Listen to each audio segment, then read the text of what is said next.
men at the back, women at the front. I call this meeting to order, the Monday, August 6th meeting of the Albion City Council. If you have a phone or electronic device, I ask that you place it on silent. We will observe a moment of silence.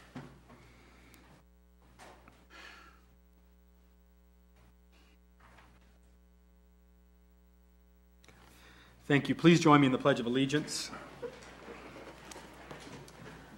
I pledge allegiance to the flag of the United States of America and to the republic for which it stands, one nation, under God, indivisible, with liberty and justice for all. Clerk Domingo, if you please call the roll. Councilmember Barnes. Here. Reed. Here. Brown. Here. Lawler. Here. Spicer. Here. French. Here. And Mayor Brown. Here. Just a quick point of order. Can I have a motion just to add as an agenda item a brief report from the subcommittee on rental certification? Because I know they had a meeting and that meeting was productive, so I'd entertain a motion for that. So moved. Is there a second? Second. Okay. All those in favor say yes? Yes. Yes. Any opposed? Okay. So that's added as item K. Okay. There are no presentations or public hearings, public comments, persons addressing the council. We ask that you limit your comments to agenda items only to no more than 3 minutes. We ask that you observe proper decorum. Is there any public comment on the, and please state your name and address. Are there any public comments this evening on agenda items? Okay. Seeing none, we'll move on. Do I have a motion to approve consent calendar? So moved. Is there a second? Second. Okay. All those in favor say yes? Yes. Opposed? Okay, we've approved the study session minutes under consent calendar. Items for individual discussion, request approval, first reading, amended council rules and procedures. Is there a motion? So moved. Is there a second? Second. Okay. So what I guess I'll start off. What the subcommittee did after the second presentation with Attorney Scott Smith, we went back, made some changes, and then he did some kind of formatting and consolidation. And we basically kind of have just two questions or two, I guess, issues that we wanted to have the full council weigh in on. And if we do that this evening, we can just add those as amendments and approve a first reading. So the first is, does everyone have, it's in the packet, but there's also another handout as well. Under Rule 10, agendas and order of business. The question that we had, so originally what we had is almost like a staggered number of days before a council meeting that put deadlines on us for submitting agenda items, and it gave the administration time to prepare for those. But one of the things that we run into is that the charter does allow us to put anything on the agenda up until noon of the day of the meeting. So we wanted to kind of figure out a way to simplify this, but then also not burden the administration with last minute kind of request. One of the things that Attorney Smith mentioned is that in a number of communities they will have, if an issue is coming before the council, initially there won't be an initial decision on it. There'll be a discussion and it'll come back. So I think that's a possibility. We could say, so we already have agendas going out, I think, on the Thursday before the meeting.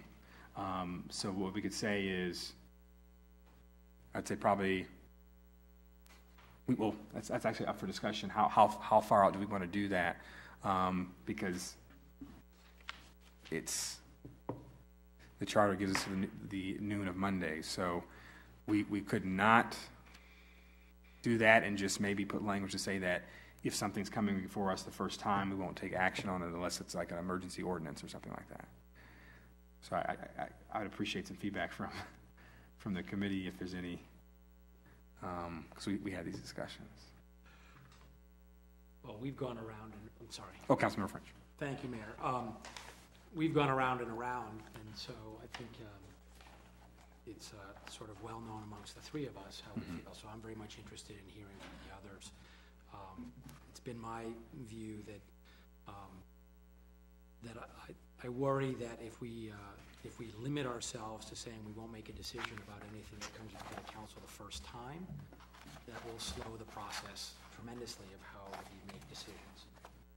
It removes the responsibility of a council person from reading the packet and being able to ask the questions as appropriate to help the individual council member understand what is being asked of them in terms of the decision-making process. So I would prefer that we continue as we have in the past by not having that expectation that we're not going to take a vote on something if we see it for the first time at a council meeting.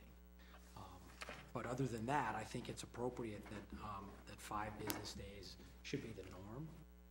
Be interested to know from our attorney if that we say that agenda items can be added up until the day before.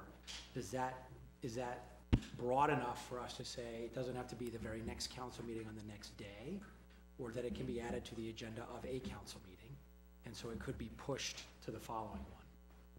Or is it really limited to say that if someone wants to bring something to the council on a Monday, we can actually take action on that Monday without information or work provided by the city on our behalf? So you know what I'm saying? I'm not sure I followed exactly So what you're saying. Are you asking whether or not you can put something on, put an agenda item such that, well, go through that again, I'm sorry. So what I'm saying is that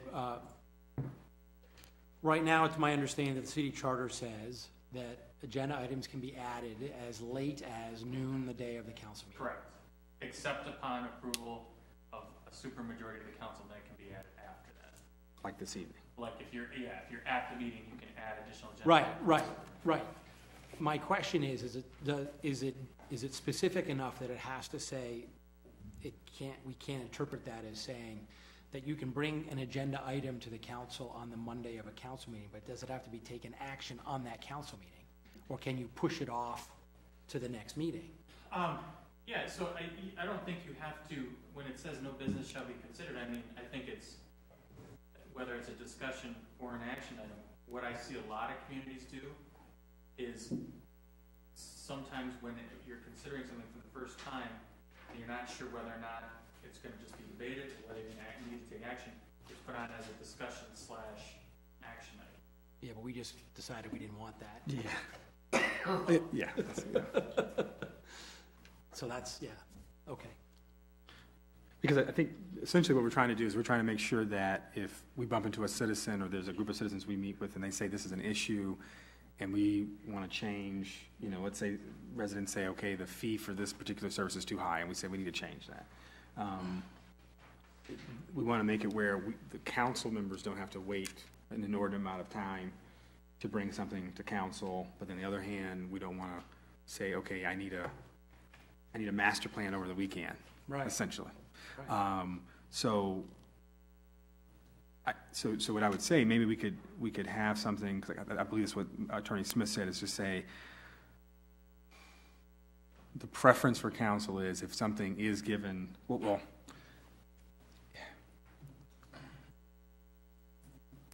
if something's not given before, let's say, a certain date, the council's preference will be not to take action on it. It can be added, but we can say we're not going to take action on it. Because you'd be adding it as a discussion item. Yeah.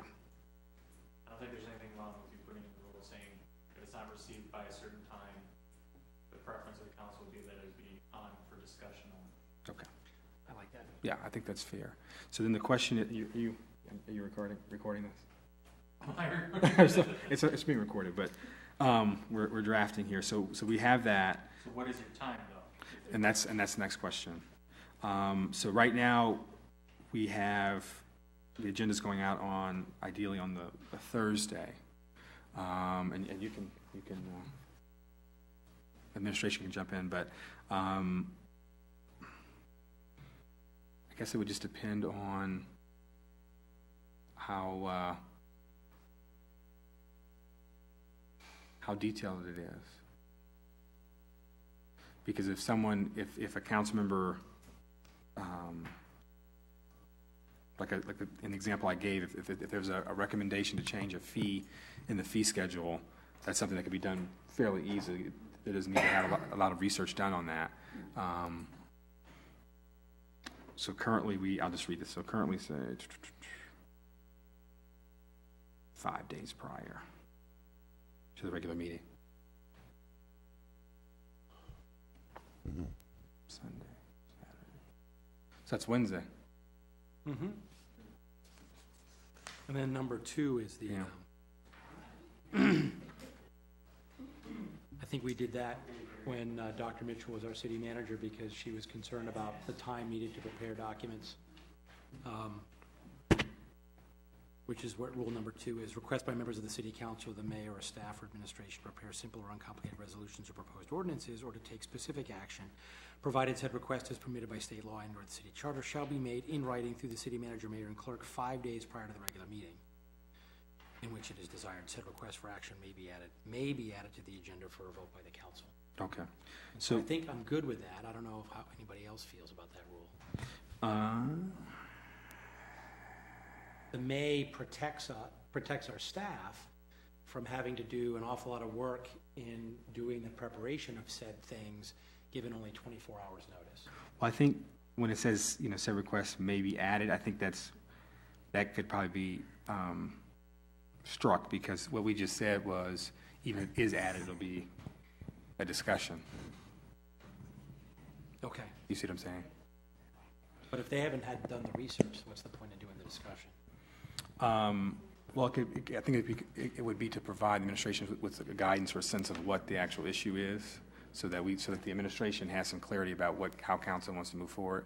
So, to summarize what I'm hearing, if we revise 1 and 2, we're basically saying anything,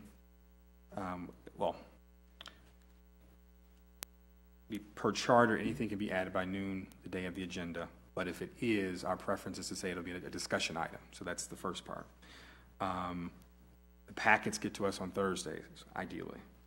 And then the deadline for submission of requests for agenda items would be probably noon the Wednesday, the day before. Are there any objections to that? Well, as long as they have all day Thursday. I'm sorry. Oh, Councilmember Lawler and then Councilmember French. Thank you, Mayor. I think what you just summed up is pretty good. As far as like action items being added after that, I would say an action item like an emergency, like a water main break or something like that, or lights go out, whatever, and we have to make a decision. Something might happen on the weekend, and we may need to make a decision on that Monday. So I think that if that could be included, as long as it's an emergency after the due date. If it's an emergency, then I think we should be able to add it. Yes. Yeah. Councilmember French. I can't remember what I was going to say. Oh, yeah, as long as, I remember. Thank you, Mayor. What I was going to say is that noon on Wednesday gives staff a full day and a half to take action. Is that sufficient? I'd like to ask input from Jill. And yeah, that's what we've been doing so far, so I think it's been okay. So, and we can type this up. So basically, I'm just going to repeat it one more time so we're all on the same page. Anything can be added per charter before noon the day of the meeting, but if it is added that late, any time after the deadline on Wednesday, we're going to turn it into a discussion item unless it's an emergency ordinance or purchase or something like that. The packets go out on Thursday, and our deadline for council members, I guess for anybody, probably administration too, is noon on Wednesday. I think that's pretty fair. So that's the amendment of 1 and 2. And then the other question is under rule number 1, which is authority, it's like F. We hold the regular meetings, so it says the mayor shall hold regular weekly meetings or conference calls with the city manager to confer on city business and upcoming agendas. The conferences may include 1 or 2 other council members and may also include other city staff members. It's expected the city attorney shall be present. As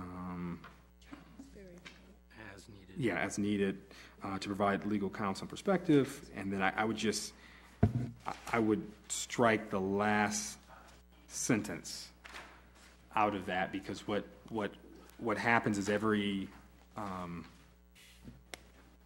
don't know if we do that in December or January, but we set by resolution the meeting dates every year. And so I wouldn't want to set the dates for that, every, with that level of detail, because like I said, we know the deadline's gonna be noon on Wednesday. So maybe just say,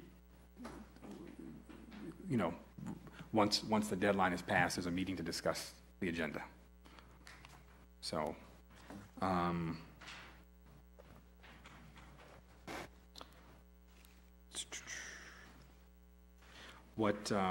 actually, let me go back real quick, just for parliamentary procedure here. Do I have a motion to approve the amendment of the deadlines for agenda items that we just discussed? So moved. Is there a second? Support. Okay. All those in favor say yes? Yes. Opposed? Okay. Thank you. So back to this. So my request is just to kind of remove the last sentence under Rule 1F. Councilmember Lawler.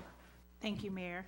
I think sometimes when we set dates and we keep them and we're expected to be there, we can make arrangements in our personal lives to try to meet these meetings. So I'm not sure as why the last sentence would be not considered. Okay. Well, I mean, we could say,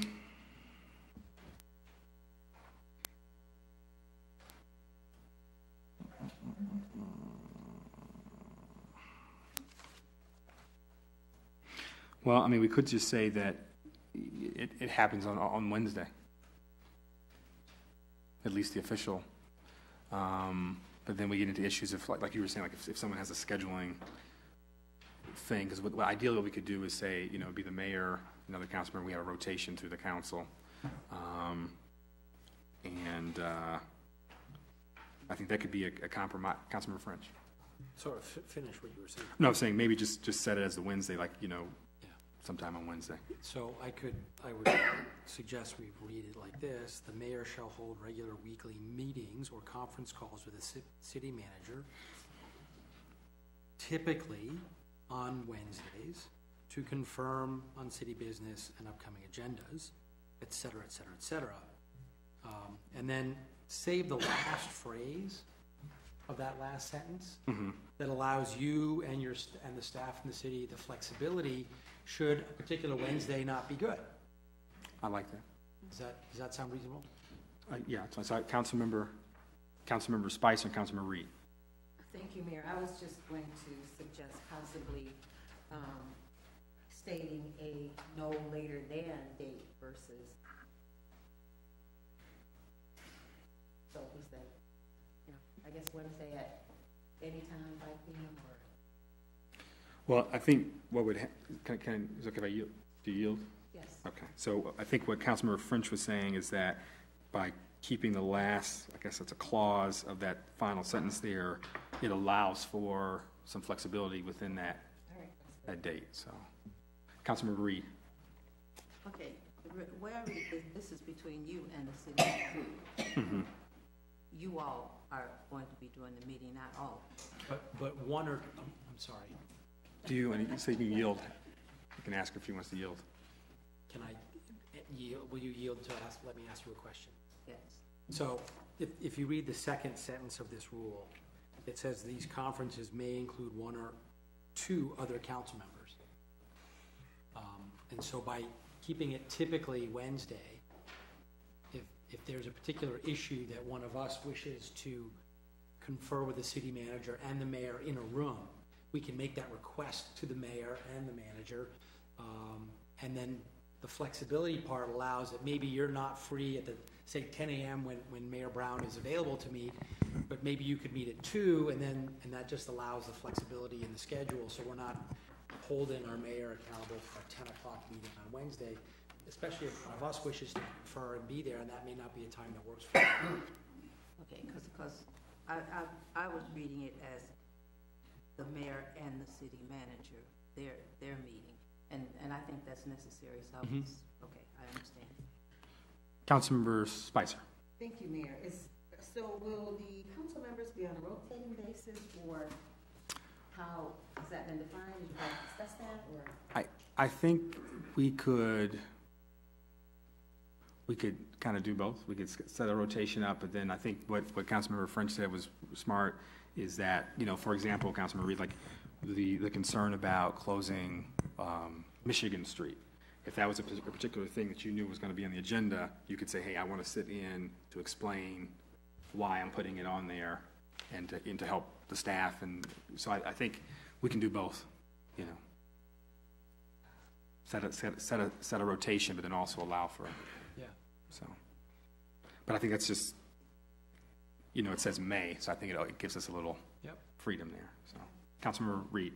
Okay, so even though, all right, say for instance, a council member did not have something that they thought was important that they wanted to sit in on, it would still be a meeting between you and the city manager? Yes. Okay. The only comment I have on that is at the beginning where you say the mayor shall, that pretty much requires the fact that a meeting is going to occur. If you simply change it to should, it would be, if you couldn't do it, then you can't do it type of thing. Well, what I would think is, so, I think it says the conference call, so that could be a thing. I'm just saying, when you say shall, that means we're going to have a meeting every week, no matter what type of thing. Where if you said should, we're trying to have one every week, but it may not happen. Councilmember French. The last phrase, I think, protects the, we're making allowances. If you say should, there's a little wiggle room. It gives you a little wiggle room, right. And I think we, the three of us agreed that should really happen. Okay, just making sure the terminology is understood and what, Okay. So, as it reads right now, I'll entertain a motion to change this to say that the mayor shall hold regular weekly meetings or conference calls with the city manager to confer, and I forget the word you used. So what on I Wednesday. said, that first sentence reads like this: the mayor shall hold regular weekly meetings or conference calls with the city manager, typically Wednesday. Okay. To confer with on city business and upcoming agendas. Okay. And the second sentence remains unchanged. These conferences may include one or two other council members. It may also include other city staff members. Third sentence is unchanged. It is expected that the city attorney shall be present as needed to provide legal counsel perspective. And then just say flexibility shall be. Though flexibility shall be allowed from meeting to meeting. Well, I think it should just be just a sentence. Like just flexibility. Okay. Okay. You got that all? Okay. What was the last part now? So the second to last sentence is unchanged. It is expected that the city attorney shall be present as needed to provide legal counsel perspective, period. New sentence, flexibility shall be allowed from meeting to meeting. And it's a good edit. Do you have a motion? So I make that motion. Is there a second? Second. Moved in second. All those in favor say yes? Yes. Any opposed? Okay. We've approved that amendment. And then one last kind of easy thing. If you recall, Eleanor Seward did a training with us last year and used this goldenrod guide for parliamentary procedure. That's been very helpful.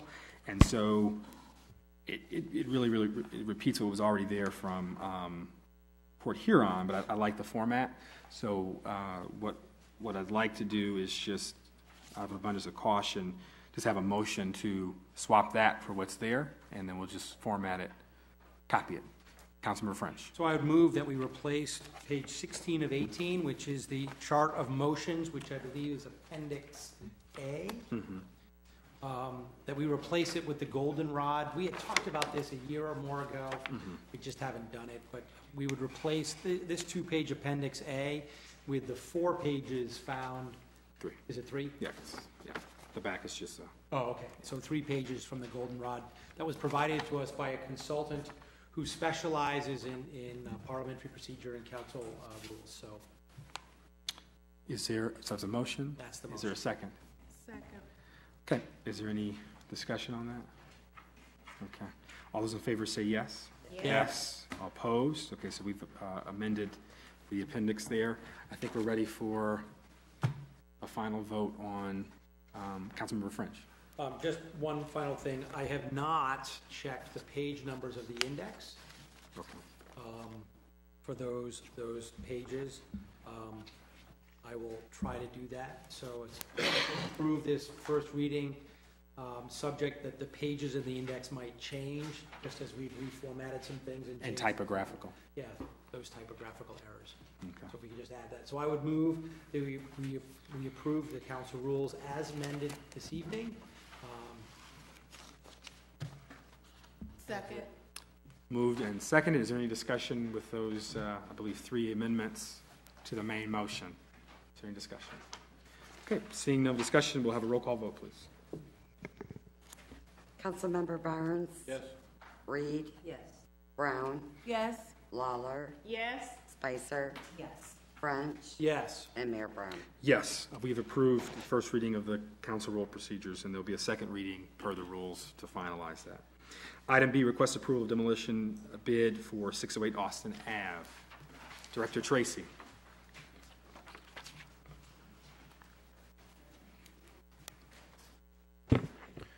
John Tracy, Director of Planning, Building, and Code Enforcement. In your packet, you'll see that we had the bid from Bolo Construction for $16,800. We also have another $4,000, basically $4,400, for the remediation of the existing hazardous materials in there, and then the lower $2,000 that we initially had for the assessment, which just brings us out to basically around $23,000 total for this demolition. I went through with Director Mead the budgets and such. We have $10,000 in there for match demolition with the county, which we do not have anything on the current agendas for this year.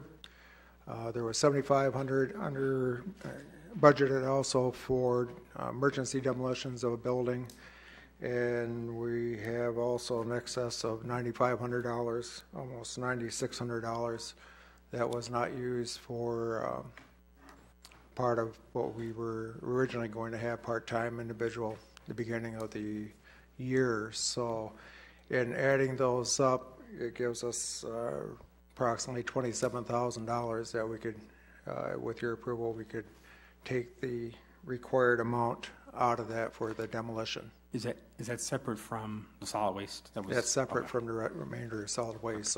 So that's without touching with what's still in there, which is 19,000, almost 20,000. Okay. Is there any discussion from council? So, I guess I'll ask a question. So, I know because of when you're dealing with hazardous materials, Correct. there's the possibility for costs to go up. I mean, how do you? This is what the 16. Let me go back here.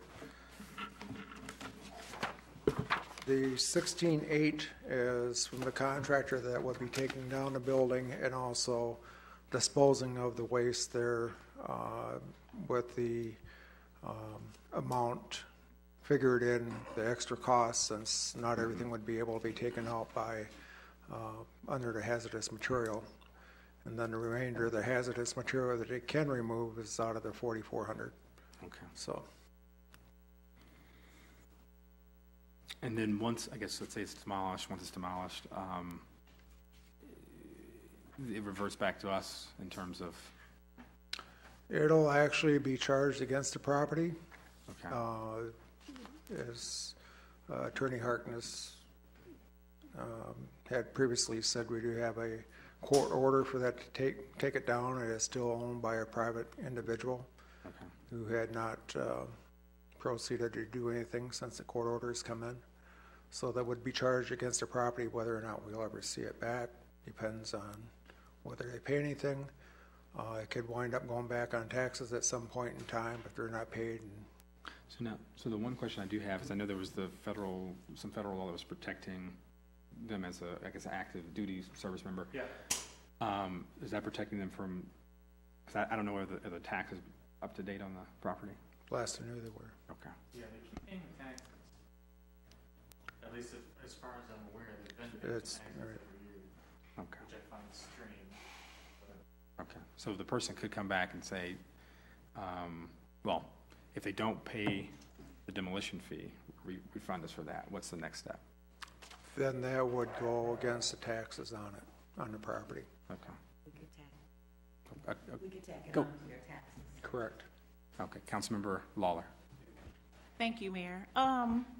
This question is for our attorney.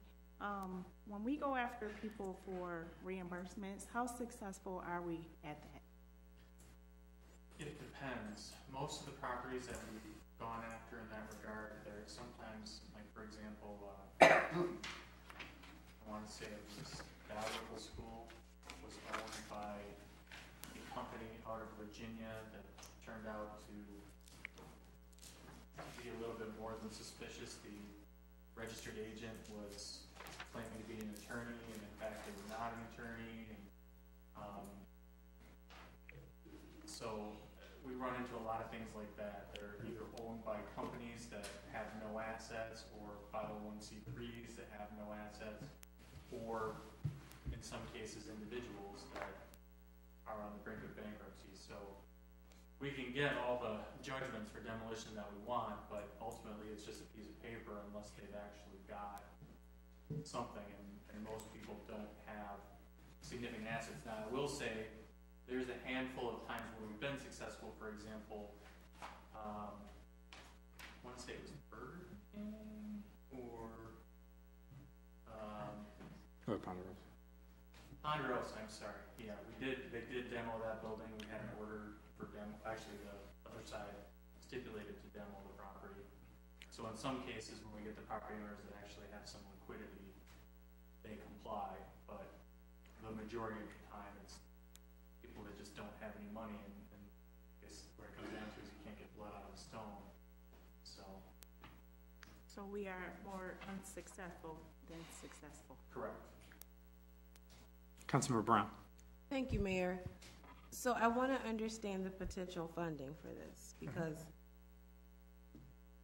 okay, it's my understanding we have about $19,000 in the solid waste fund, correct? Right, but this is, the amount that I went through is not including that part. What do you mean it's not including? Well, as I said earlier, basically, we have budgeted $7,500 besides what's in the solid waste for emergency demo. Okay. There's $10,000 that's budgeted for matching if we were to do a demo or demos with the county, which we have not had anything on this year. Mm-hmm. And then there was a additional, let's see here, additional 9,500 that we have left over that we did not use for part-time person the first part of the year. So that would cover it without touching the solid waste, the rest of the solid waste at this point. okay, thank you. And those are all, the non-solid waste fund, that's all, like the employee thing, that's in general fund. Correct. The match, that's all in general fund. The way I understand the match and the other was. Okay. Yeah. Councilmember Spicer. Thank you. So John, what is the position with regard to the part-time person or individual? Are we not going to? What had happened is rather than 2 part-time, we wound up with 1 full-time. Okay. But by the time we wound up with that individual being hired, we already had half the year gone, so it's turned out where we had some extra money left. Thank you. Okay. So what we're approving now is just to use those general funds and leave solid waste as it is. Okay. Right.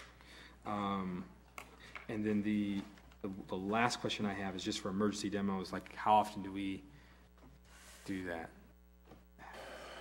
Very seldom. Yeah, once in a generally while. emergency demos are done as a result of fires. Okay. And that doesn't happen very often, but it could happen anytime. We can't, Okay. we could have a whole bunch before the end of the year, just, So like the one on Ann and the one on Baroque, those are, what happens in those cases? Were those like severe structurally damaged? the one on Ash. I mean, Ash, yeah, excuse me. Baroque. The one on Baroque actually belongs to Knopf Insulation, and they're planning on taking that down anyways. The one on Ash Street, it's privately owned at the time, but I'm not sure what they're going to do with it at this point. So. You never.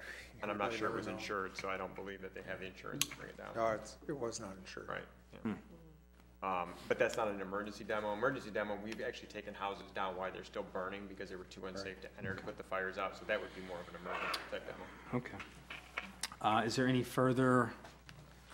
Oh, Councilmember Spicer. One final question here. Thank you. John, is there an anticipated demo date? Well, we know it'll be down before the 31st of December, but probably more than likely sometime within the next 2 months. September, October. Thank you. Depending on how the schedules, because what happens with these, the EPA and DEQ have to be contacted before contractors go in and remove what they can, and then after that, your other contractors come in. So you're kind of waiting on another government entity that has to approve that it's abated of what they can get out before the rest of it's demo. Thank you. Seeing no, Councilmember Lawler.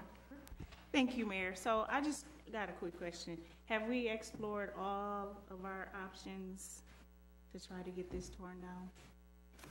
Or is this the only option that we have put forward to the council? This is it right now. It would cost, if we went through ourselves, it would cost us more than what it is right now, rather than working with the county on it, because the county does get a substantial savings since they do so many with the contractors. So no grants? And no grants right now, no. Most of the, basically what's been coming through for grant has been through with the county on the buildings they've been taken down. Gotcha. Thank you. Okay. Seeing no further discussion, I'd ask for a roll call vote. Councilmember Reed, Yes. Brown, Yes. Lawler, Yes. Spicer, Yes. French, Yes. Barnes, Yes. and Mayor Brown. Yes, we've approved the demolition of 608 Austin Avenue. Item C, update on parking on Maple Street. Councilmember Lawler. Thank you, Mayor. Busy today, right? So I went out and did a survey as the council asked me to do about parking on one side of the south end of Maple Street. And out of 30 houses, I just want this to be known for our viewers that are watching and people that are here today. There were 30 houses that I sent out this survey to, and I only got 7 responses back, which the responses that I did not get back were unable to be counted. So I counted up what I had, and I had 2 that was opposed to it, and I had 5 that was that said they were like it done. So it looks like to me that the majority is 5 of the information I gathered. So interim manager, so can you, so explain again, when we discussed this last time, there was a issue regarding, I guess, the width of the street? Right. Most of our streets have parking on one side of the street, not two sides of the street. Sometimes we have no parking on both sides of the street. Part of that is done because any of our major streets that are done with grant dollars that we get from outside the community usually are usually only for the drivable lanes of the street, not the parking lanes. So a lot of times what we end up doing is saying there's no parking on the street. West Erie is a good example of that from the part that they redid. There's no parking on either side of the street, and they put bike lanes in order to get the grant money to pay for the entire street being paved and not the parking areas. We had this, if you know, with the reconstruction of Superior Street, the parking lanes were our responsibility to pay for, and we had to pay for those parts. So a lot of times what will happen is no parking signs will go up on both sides of the street when federal grant dollars are used to pave those streets, and then at a period of time after that, sometimes those parking signs come down. My guess is at some point the parking signs on Maple Street, being that that's a federal grant dollar street, were removed probably from both sides. It should have been removed from one side. But a traffic order generally is done by the city traffic engineer, which would be myself, and then presented to council for approval to be done. So that's simply really what would have to be done at this point is a traffic proposal be put up, and we decide how we want to go about putting those up. So. I do have one question for Councilmember Lawler. So is the concern more, is it more of an accessibility issue? Is it like, you know, you have maybe like a senior citizen person, and is that, what's the? Well, what was brought to me was that they wanted it to just be concurrent with the north end. Okay. Some people had a problem with parking on their side of the street. Some expressed that when you go down the street either way, that because there is parking on both sides, cars kind of zigzag their way through. Mm-hmm. Some may have to, like if they meet in the middle, who's going to go to the side and who's going to go first. So they were just concerned about, can they take it back to just one-sided parking. Okay. So just two questions really quick. So one, when, because I know we have the ordinance about not parking on the street, but we do grant waivers on a case-by-case basis. So, but would those waivers cover parking on the? It would. Wrong side of the street. No, you'd have to park on the side that allows for the parking. Okay. But, yeah. And so the next question is the kind of study you're talking about. What would be the cost or something like that? There's no real cost to doing it. We wouldn't have to do a study necessarily. Okay. It's just we'd just have to do a traffic order requesting that be done, and then council would have to approve the traffic order. So. Okay. Councilmember Lawler.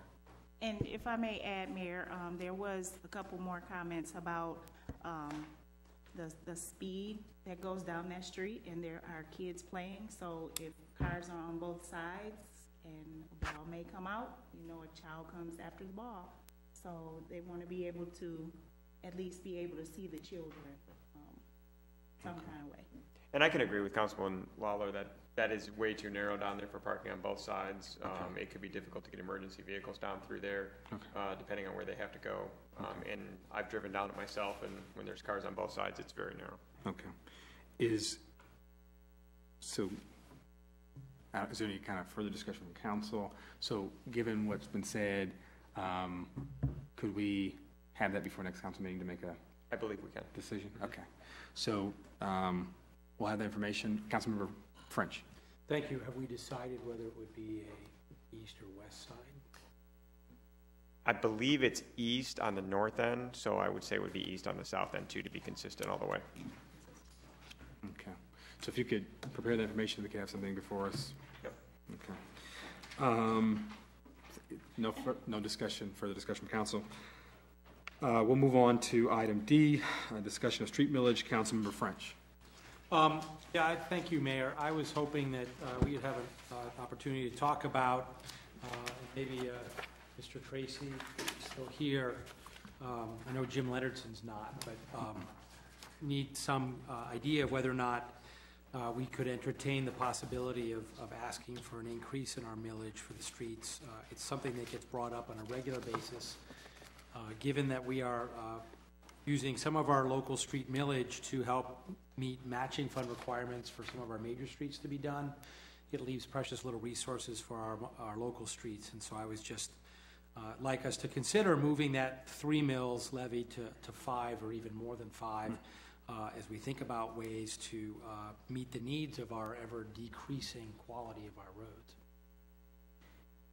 What we could do is, Tom's not here. Go ahead. I'm pretty familiar with what it is. Okay. I believe currently we bring in $244,000 roughly for street millage on a yearly basis. Usually that is the full match of, or very close to the match that we do when we do the major street projects that we do. On the years that we don't do major streets, that goes to the other minor roads that we are currently doing. Roughly speaking, it's $1 million a mile to fix a road, and we have 53 miles of roads in Albion. So generally, we would need $53 million to repave every road in the city of Albion. If you do the math on $244,000, it's going to take us a long time to get to that point. So, we do what we can with the matching funds when we get them. The ICE project, which has nothing to do necessarily with street repair, results in the street being redone, but only so many of those projects can be done as well.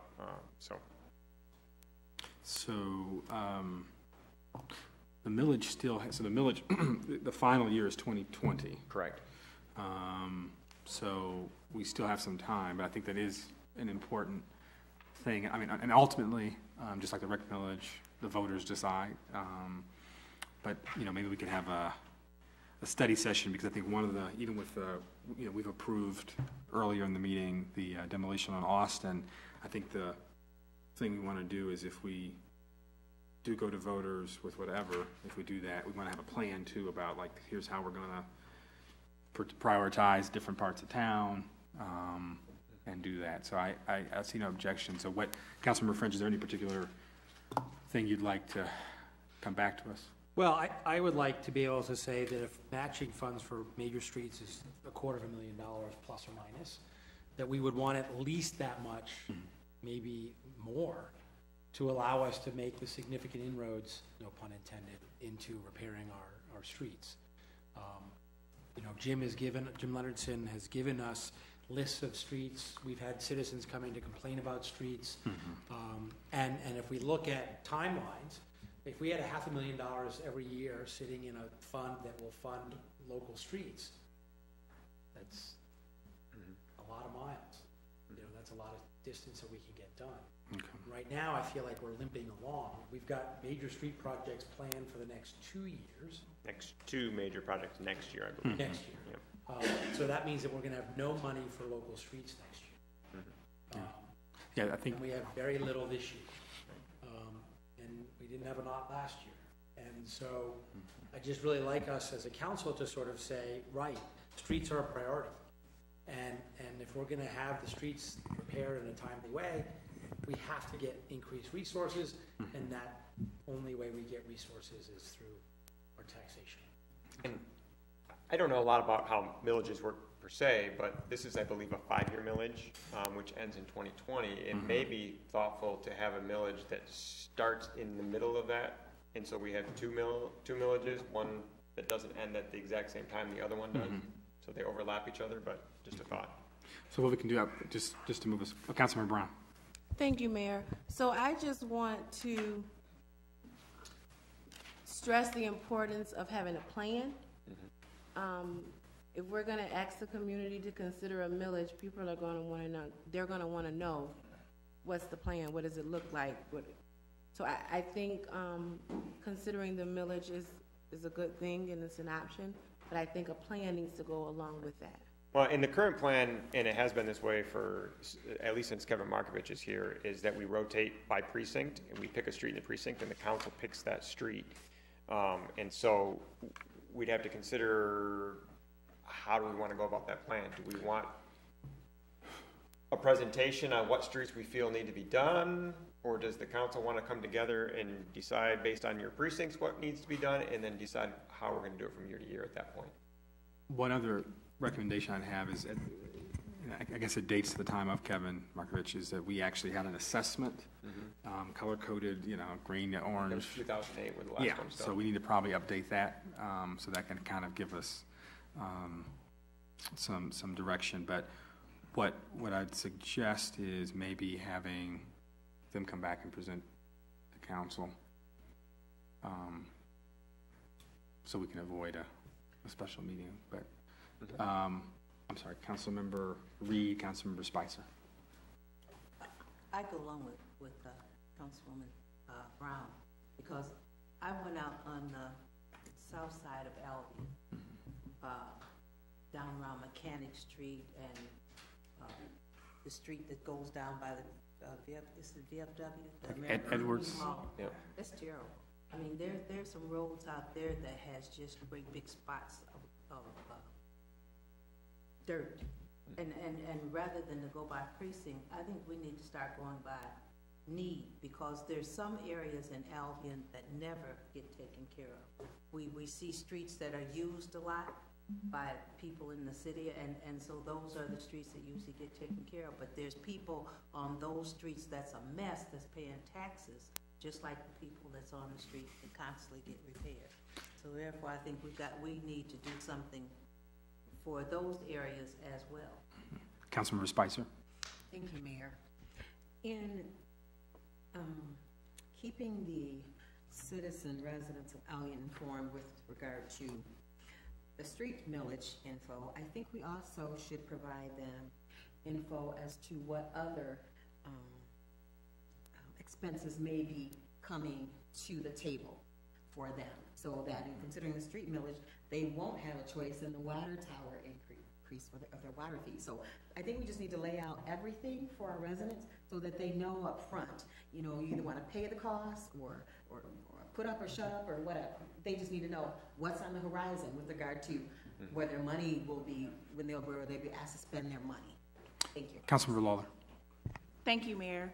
As far as like how we got this in place already, about the rotating precincts, all precincts got a bad street or a couple or two.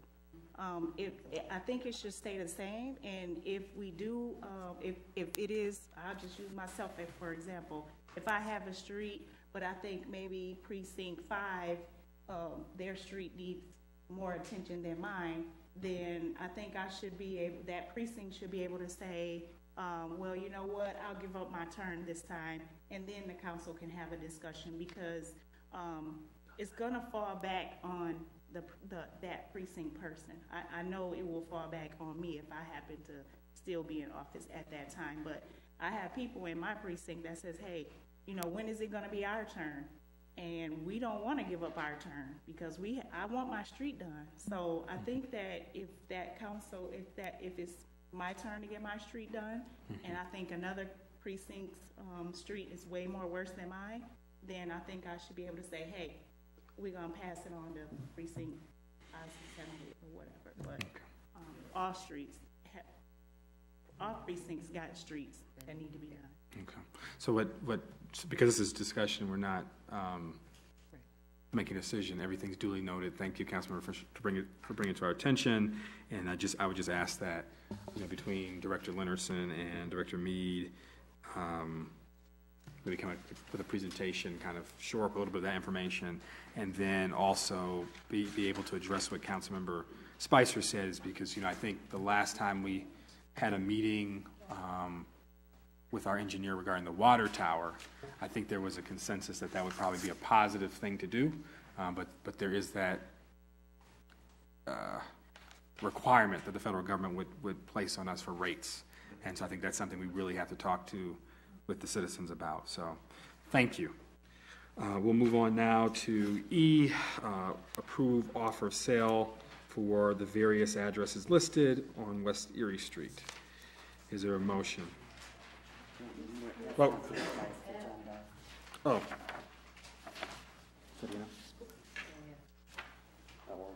Oh, okay.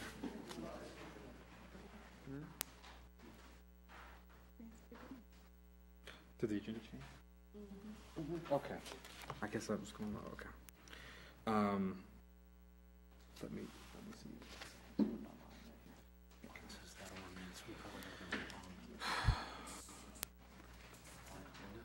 Okay. Yeah.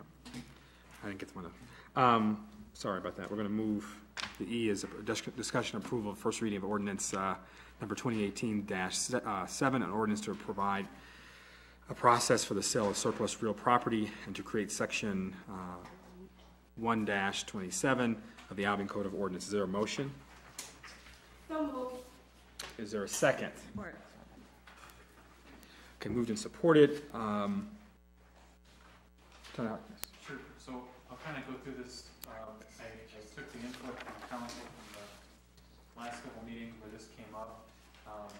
In subsection A, we designated the duty of the city manager to, on an annual basis, so once a year, come to council with basically what we're going to call the surplus real property, whether that be property that we require one way or another, whether it's tax reversion or whether it's just been deeded to the city. The manager is going to get the fair market value of the surplus property from the city assessor prior to coming to council with that, so the council will have an idea of what the fair market value is before talking about selling that excess property. None of that excess property can get sold until the city's had it for at least 90 days. The reason for that is our charter requires on a tax reverted property that we hold it for at least 90 days before we do anything with it. Consistent with the charter change that we made a couple years ago, we cannot sell the property for less than the fair market value until we've held a public hearing on it. The city council, after approving the estimated fair market value of the property, can authorize that the property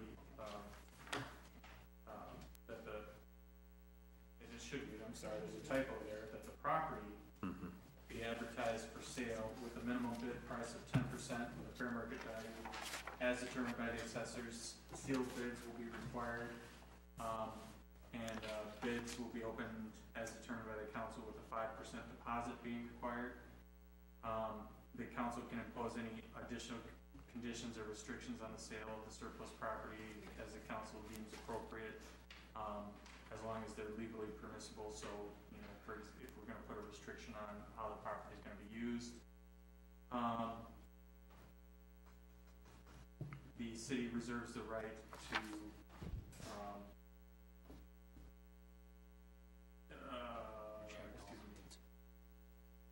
whenever surplus property is offered for sale and bids equal to or in excess of the minimum bid price are not received, the manager and city attorney can recommend procedures to the council for the disposition of the sale of that property. So I guess the thought there is, in the instance that we open it up for bid and you only get one bid and they haven't met the bid requirements, we can come to the council and say, what do you want to do with this, basically, and make a recommendation for you to decide.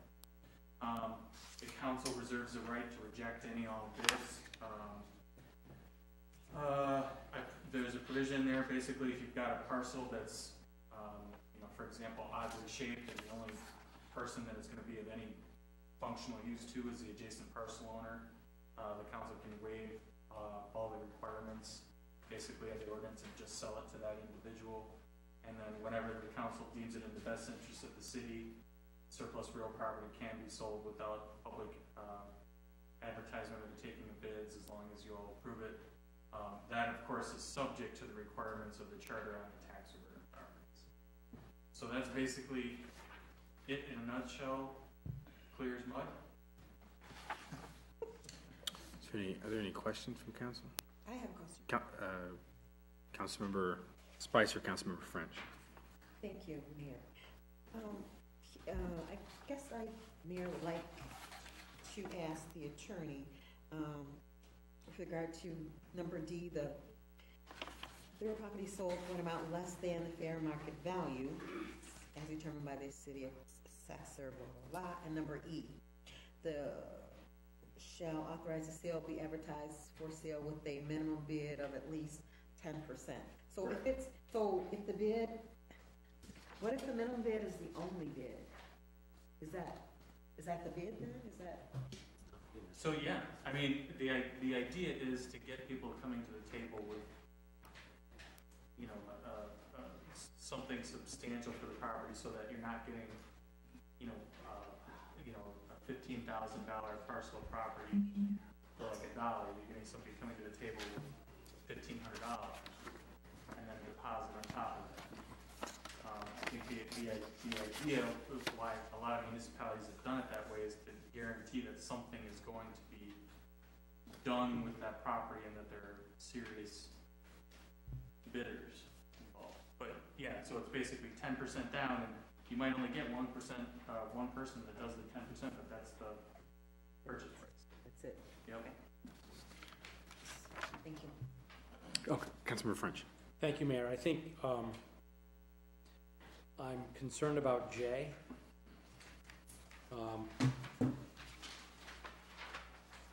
Who gets to determine what's in the best interest of the city?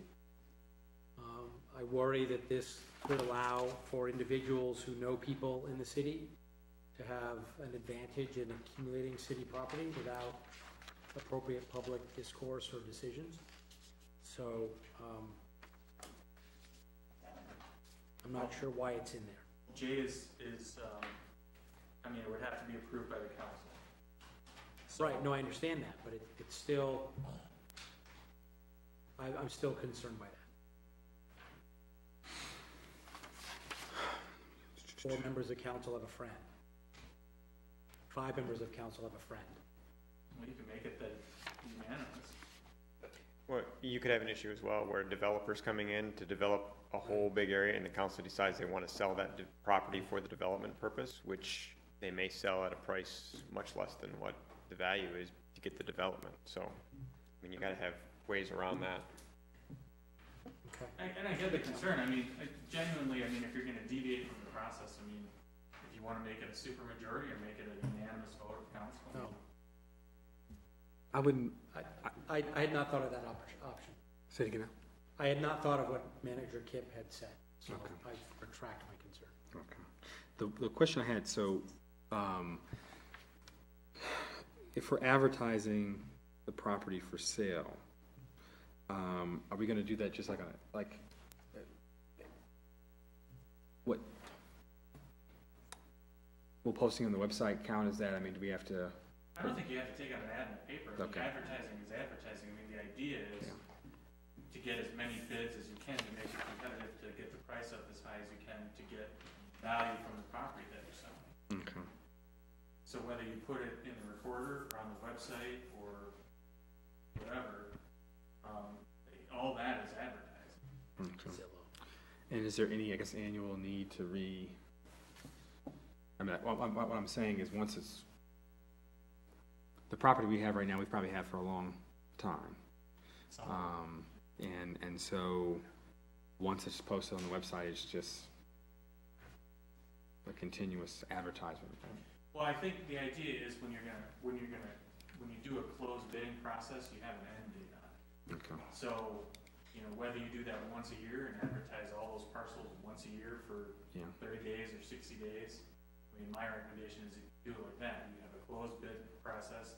You say, hey, we'll take bids through, you know, hypothetically, today's the 6th. Hey, we're taking bids on this property through October 6th. Mm-hmm. And then you take the bids that you have and deal with those properties. If some properties don't have bids, then you deal with those next year unless something else comes up in the interim. But I think the idea with doing it annually was A, to minimize the burden that it's going to cause to the city staff, and B, minimize what the council, how often the council's going to have to deal with this. But So I figured once a year would be enough for everybody. Okay, but we still can take, if someone, let's say something falls out, like the situation that the interim manager pointed out, let's say someone comes in, a developer, and says, hey. Right, Yeah. and then you have the provision J, Yeah. where you can basically waive that. Okay. Is there any further discussion from council? Okay. So the only change that I would ask is just correct that typo in line 2 of E where it says, shall authorize that the property be advertised for sale. Instead of sale be advertised for sale. Okay. Second E, line, line 2, Oh, okay. 6th word in. Okay. Okay, seeing no further discussion, I'd ask for a roll call vote, and this is the first reading of the ordinance. Councilmember Brown, Yes. Lawler, Yes. Spicer, Yes. French, Yes. Barnes, Yes. Reed, Yes. and Mayor Brown. Yes. We'll move on to F. Approve offer of sale of 702, 04, 06, and 08 West Erie Street. Is there a motion? So moved. Is there a second? Second. Okay. Do you want to? Oh, okay. Who can, Councilmember Frank? It was my understanding that we were going to make a decision about this after we approved the ordinance. Am I wrong in that? That we would put this property up for that same bid process of the ordinance. Is that not correct? I think it was asked just to be placed on the next agenda item, or the next agenda. Okay. Yeah, so. Councilmember Brown? Thank you, Mayor. So it's my understanding that we placed it on this agenda because our attorney considered this a counteroffer, correct? So we, that was a discussion at the last meeting, and that's why it's on this agenda, so. Okay.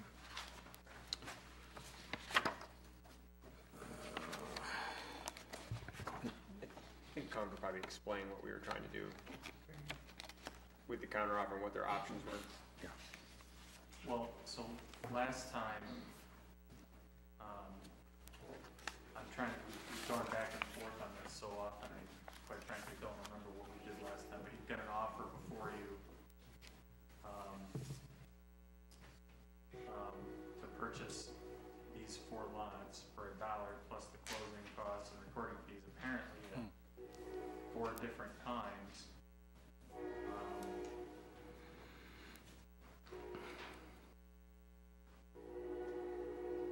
I'm just going from the letter there. I mean, beyond that, I don't know anything about it. So I remember, Councilmember Brown? Thank you, Mayor. So Attorney Harkness, is it my understanding that what made this a counteroffer was the letter where it stays within a 6-month period? Oh, That was the yes, change? yes. Okay, thank you. As I get older, I'm getting seen. So I think we knew what it is. And then there was also, I remember there was an initial question in one of the offers about the closing costs. Well, so the closing costs are included in this offer, and Councilman Brown is exactly right. That's, now that my memory is refreshed. Because they added the condition that they want to buy the properties, but at 4 separate times within a 6-month period, that's what added an additional condition to the offer, and so now the council needs to decide whether or not they agree to that additional condition. Okay. The other question I have is also, this is not part of the urban renewal proper, correct? And it's been on, we've had it for how long? Probably a very long time. Yeah. And I haven't seen any offers on it. And, you know, one of the things, I believe the person is here, but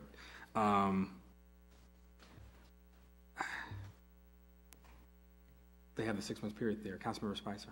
Thank you, Mayor. I think the major concern for council with regard to this offer was that the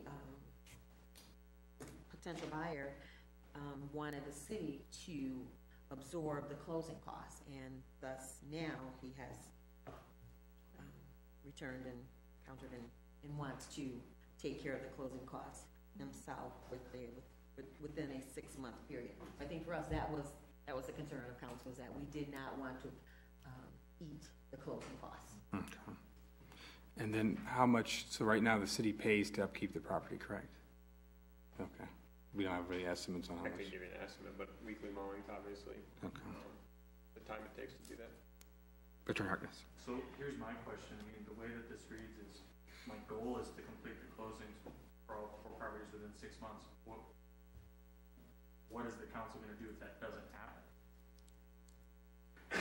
I mean, at that point, are you going to consider the properties that may have been transferred as individual agreements, and those will stay done, and then properties that don't get transferred within the 6 month, Return. Those, like a separate agreement for 702, 704, 706, and 708, and the ones that don't get transferred in that 6 month period just stay with the city, and the agreement's considered void as to those properties. Councilmember French, Councilmember Brown. I would say yes. I see this counteroffer as Mr. Sims saying, give me 6 months. Over a period of those 6 months, I will assemble enough resources to be able to pay for each property. And I would agree with you, Colin, that if he is unsuccessful in getting all the properties done within a 6 month period, and we'll set the date, then the remaining properties would then remand back to the city as city-owned property and available for sale to somebody else. Councilmember Brown. Thank you, Mayor. That too was my understanding. I also wanted to go ahead and read on the next sentence that says that the potential buyer of these properties is willing to work closely with the city attorney to schedule dates and times to complete each transaction. So he's offering himself to meet with you, Attorney Harkness, and Interim Manager Kip probably as well, to schedule dates and times for each of these over a 6 month period. So I agree. That's my understanding too, and he also offers a way to meet that schedule. So. Okay. So because it's a letter, this is the offer. I don't think it needs to be a more formal. If the council were to approve it, to stipulate that, and that wouldn't affect our ability to make a decision this evening, would it? You're talking about what we just discussed with that? No, I think who just that is how we'll interpret the counteroffer, and then you just have to decide whether or not you need to accept. I don't think you need anything more formal. Okay. Is there any further discussion? Oh, well, go ahead. Councilmember French, Interim Manager. I'm sad to see that we're selling 4 lots for $4. That bothers me. Yeah, it's not 10%, it's not 5%, it's not even 1%. So I'll just say that. Councilmember, well, I was just going to make a recommendation that for the sale of these, I would recommend that we sell them as the adjacent, closest to his property first in that order. That way we're not dividing up the lots in between. That's a good We're not point. going to sell them all up at the same time. okay. That's a good point. So that's a recommendation. So Councilmember Reed, Councilmember Lawler. I was just wondering if we were at a point of making a motion to do this. We're still Motion's already discussing. made. Yeah. Councilmember Lawler. Thank you, Mayor.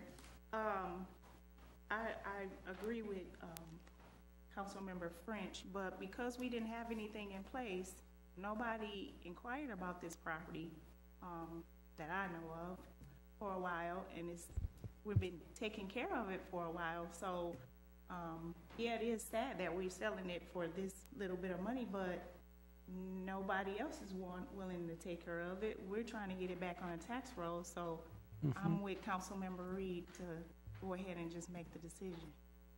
Councilmember Spice and then Councilmember Reed. I think Councilwoman Lawler just echoed my comments, or just basically stated my comments, because I was going to say exactly the same thing, that while the dollar purchase of the property is insignificant, it is a fact that it's going to free up city employee time, save us money, and also bring money into, because the new owner will be paying property taxes, the city will have to mow and shovel and any of that at this point.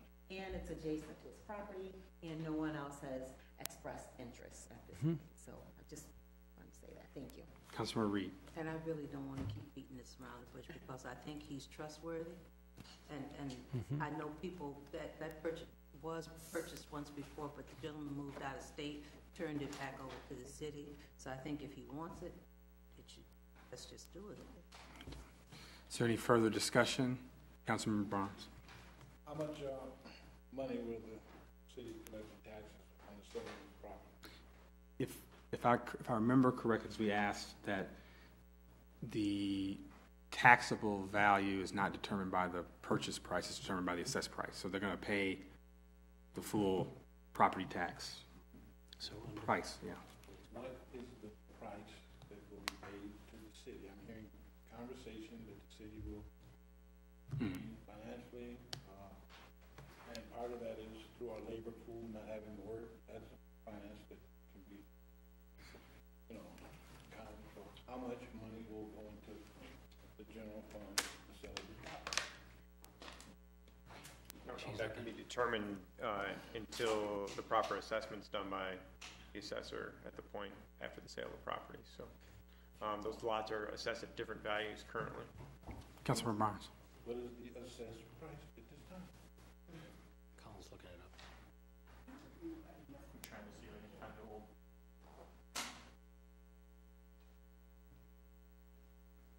Do you have, Councilmember Spicer? No, I was just going to say, I think what money the city will collect will be more than what we're collecting now, which is zero.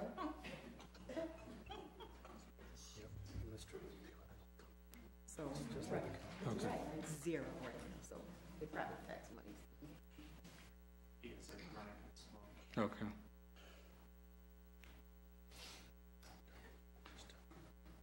General estimate, I think they, Councilmember Barnes, oh, I go ahead. retract the question. I don't need to answer. Don't worry about it. Move forward. Okay. Looks like, so for example, the last 2017, 15, 14, 13, it was Okay. Yeah. about $50 in taxes. Before that, 2012 through 2008 was about $116 in annual. Is that per property or total? That's just for one parcel. Yeah. That's for, So that that's- is for 708.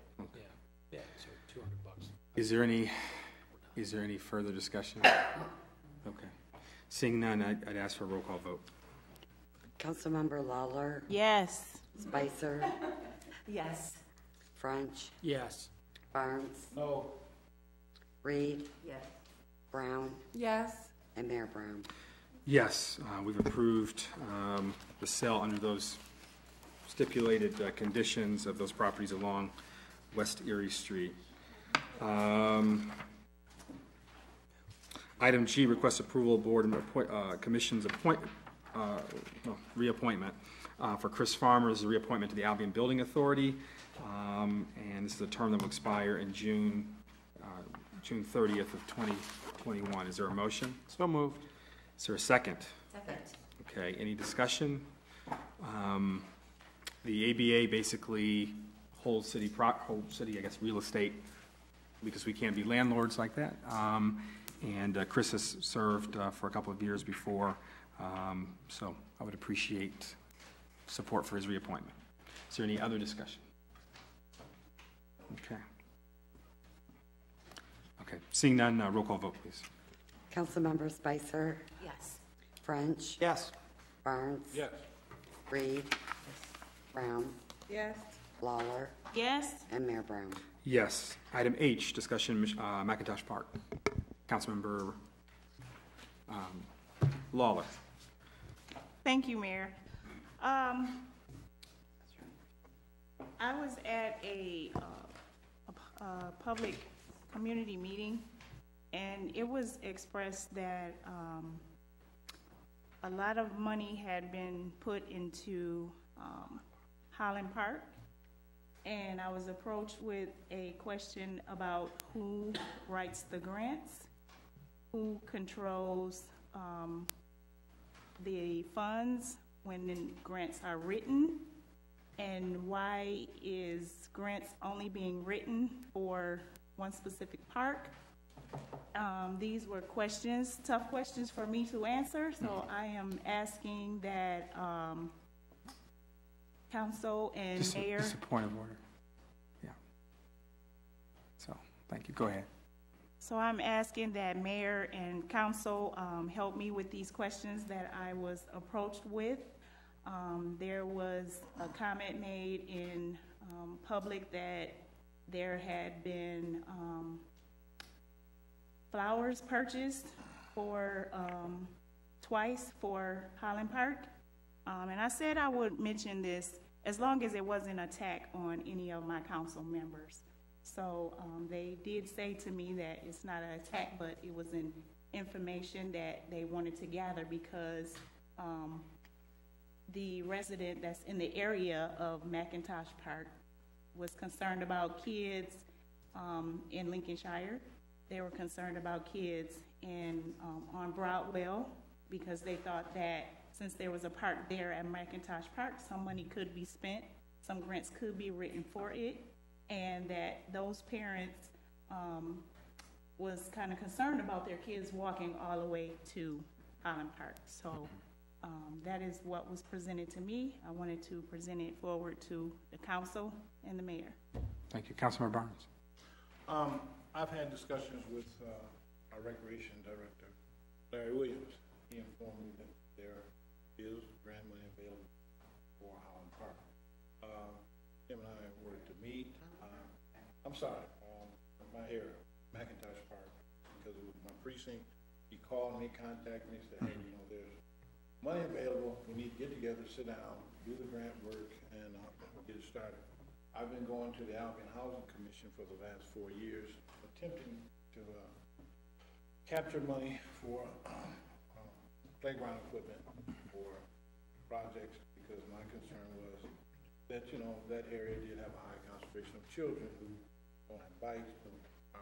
The Crow School lot does not really belong to the projects or City of Albion, and that park is not really a park. We were not trying to make any type of reference concerning Highland Park. We think that's a great thing. We're looking to enhance the park. So Larry Williams will meet. Mr. Bonner is working with the what's his name again? Mr. Cannon, called the James Cannon area. That we're trying to work together, trying to bring that. We're looking at the project Rising Tide. There's some grant money also. So there are some things going on that just haven't developed. So a lot of citizens have come to me with the same question. Why ain't y'all doing nothing with McIntosh Park? And I'm telling them we're not in competition, and we didn't want to interrupt what Councilwoman Reed was doing with Highland Park. We were using the puzzle effect. Okay, let Lynn move forward with that. Let's give her a couple of years before we start trying to capture the money we want her to capture in her endeavor. Thank you. So I want to thank you for bringing it up. Thank you for the respectful discussion so far, and we know that Councilmember Reed's going to speak next. One thing that, well, I'll let Councilmember Reed speak, and then I'll come back with a thought. Go ahead. About Highland Park. Everything at Highland Park, there was a grant wrote for it, or either I went from door to door to door to get set for. We wrote the first grant to fire keepers. We wrote it for I think it was $38,000. And we got the whole $38,000. And we put in the children's section. Then we wrote a grant to the philanthropic women for the children's walk and flower garden, and we wrote that one for, if I'm not mistaken, $10,000, and I think we got close to $10,000. Then the next one we wrote was for History Hill. We did that to put the history of Albion and that area out. We wrote that to the State of Michigan Historical Society for $25,000, and we got that to put that in. Then the next one that was wrote by Mr. Williams for, no, the next one that was wrote wrote for the senior section, because it's an intergenerational park. It's something there for everybody. So the senior section, we wrote a grant for $25,000, and we got that. So we put the senior section in. We wrote a grant for the teen section. We got that from the Visitors Bureau of Calhoun County for $25,000, so we put that in. We wrote we're in the process now of doing one for, to put in a pavilion that will seat 100, and that's going to be close to $57,000, and so we are now working on that. As far as the flowers that was out there, the first group of flowers that we put in, I paid for myself.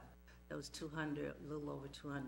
The next group of flowers, we raised the money at the Juneteenth. We sold the food for the debt. That we raised $400 and some, and we used that for the flowers. I was very fortunate that the place out here by I-94, Jolly Green Junction, gave us some flowers. My sister at her house had lots of hostas, and I went and dug them up. I've got 2 friends at the college that helps me to dig up flowers. There was a building over by the college where the college was demolishing, so we snuck out there and we dug theirs up too. We go all around town. I ride through the country. If I see flowers that look nice, don't tell anybody. I keep a shovel in my car all the time. I stop, dig them up, I put them in a box, and I bring them on back, and I put them out there in the park. And that's what I do. Flowers at my house that spread, I dig them up, and I keep some, and I take the other ones out to the park. So that's what we did to get Highland Park. A lot of time in seeing what you can get for free and what you can get without having to write a grant for it to get. But we managed to do that. We got the bathrooms redone, a $90,000 grant from Enbridge that redid the basketball courts and put in a handicap bathroom and redid the fixtures in the other 2 bathrooms. But all of that was work that was basically done by 2 or 3 people. It's just a lot of work, so if they're ready to roll up their sleeves. So I think what I'm hearing is, and I think it's been the kind of pattern with the number. Well, let me back up. Albion has a lot of parks. I think we have like 17 parks, and that's like we have probably more parks per capita than 17. Than lots of cities. So we have lots of parks, and when I think about, for example, when there was I believe it was called Victory for Kids, when they did the construction in Victory Park, that was a kind of almost a nonprofit effort to raise money and do that. So I think kind of Highland Park is following that mold. But I think what Councilmember Lawler's saying and what Councilmember Barnes has brought up is that, we can, hopefully, if we can get a team together to champion McIntosh, we can focus on that. And then what I was going to say, my earlier comment was, I know that the last budget time we didn't get into discussions of it into any kind of real depth, but what we could do is we say, for example, we have fund balance, we have different funds. There are ways to partition certain funds to say that, okay, a certain percentage is going to be set aside every year to, let's say, repaint a swing set or, devoted to parks. So I think that's something we can do. It won't be $90,000. And like, for example, I think with the case of the Enbridge grant, that's because the river is right there. Well, unless they had no money to buy anything. Yeah.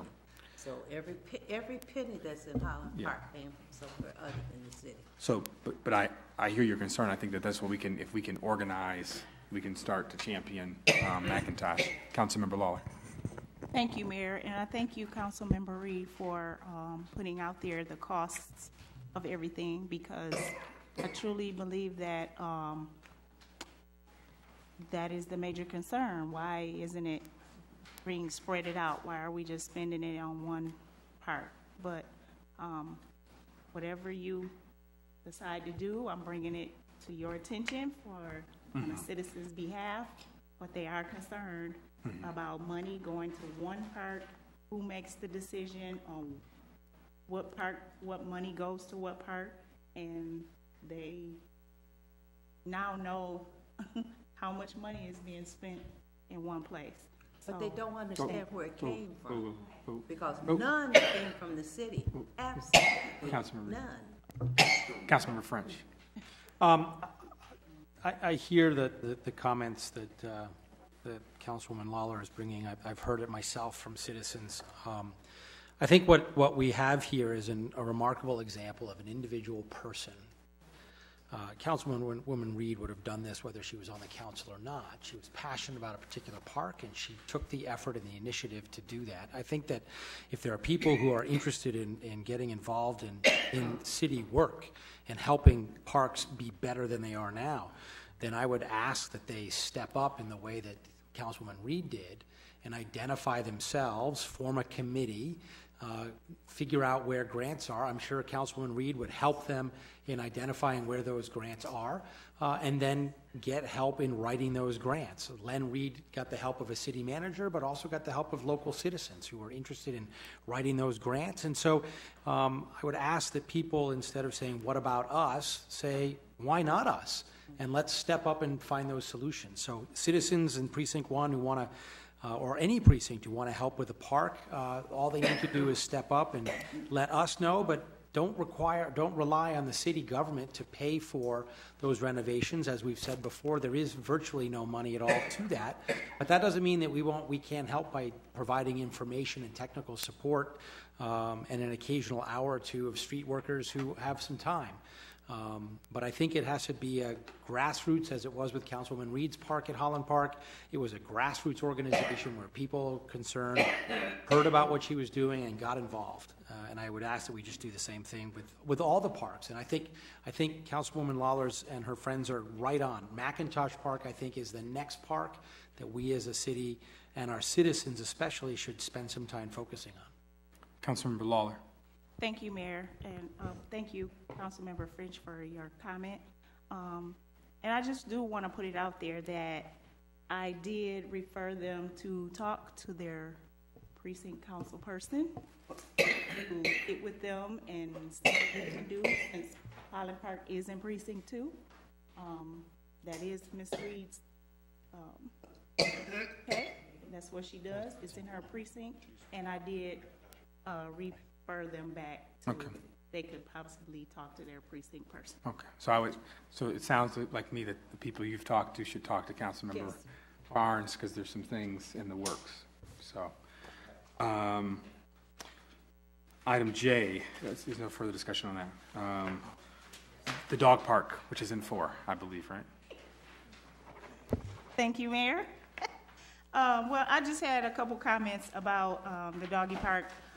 They were asking if we could possibly find a way to have some type of water fountain like we have at our local parks for the dogs when they come out on a hot day. So I'm putting that forward from people in my precinct and sharing their concerns with council and the mayor.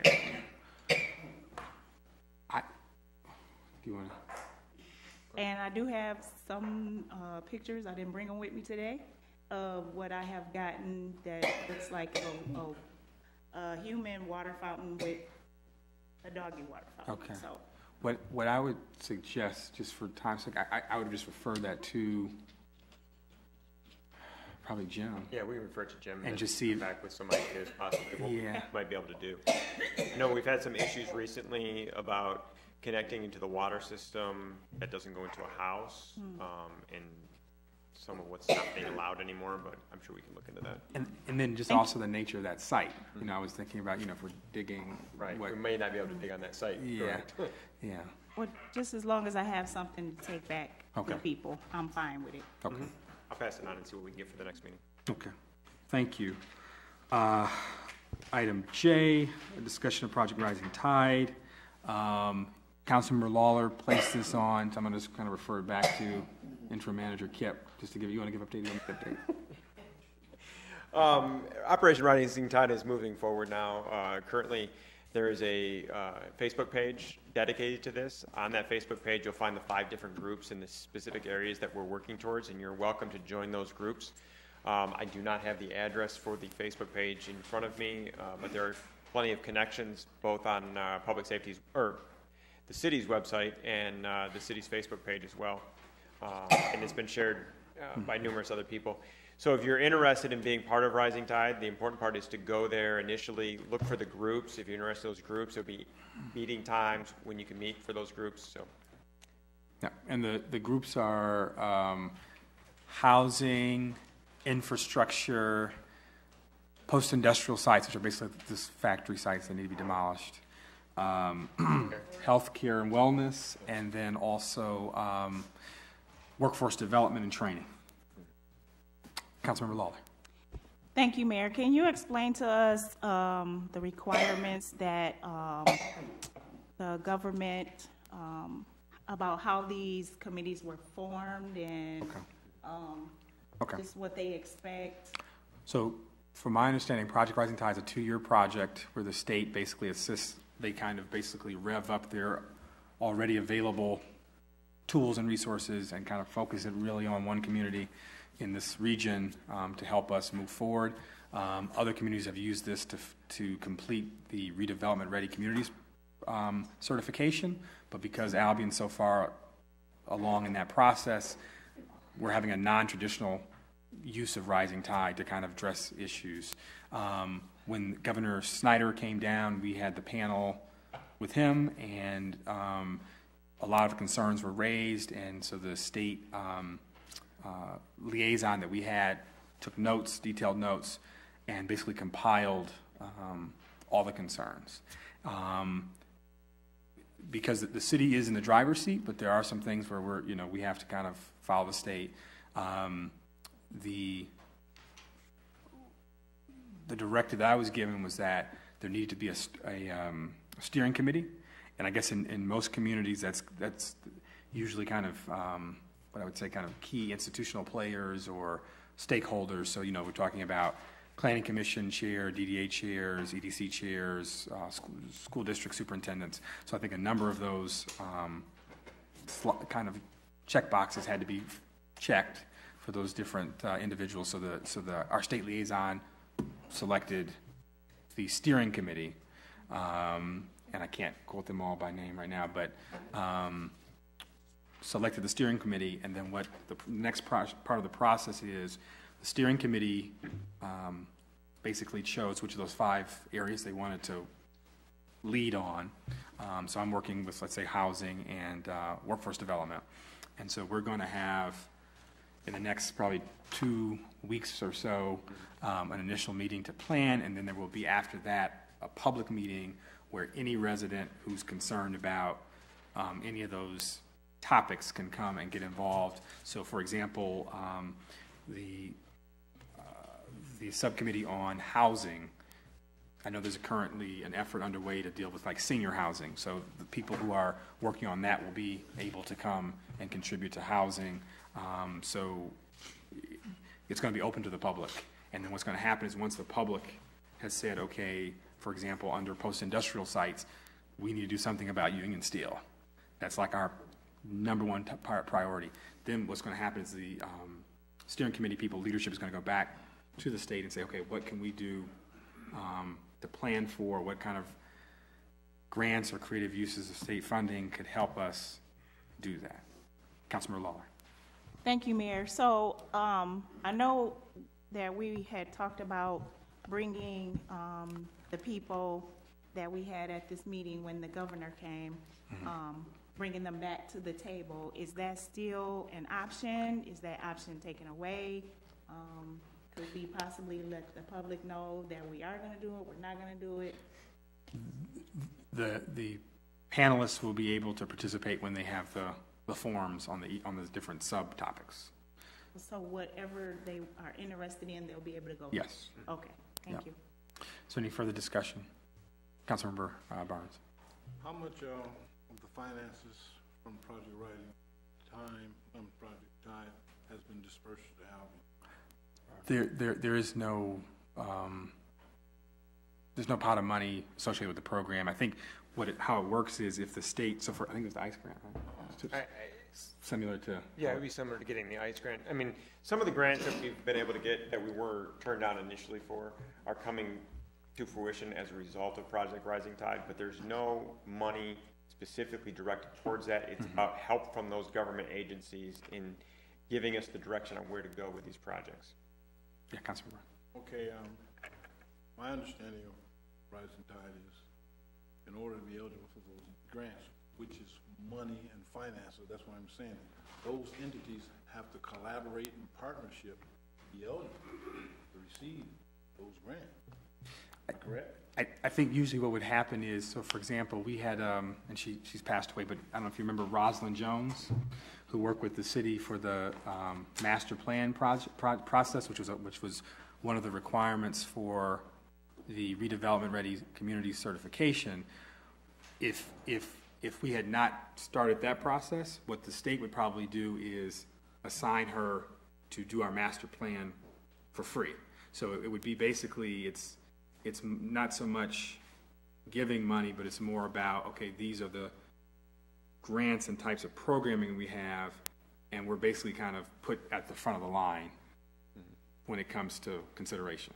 Councilman Barnes. You're using the term giving money. I'm not saying giving money.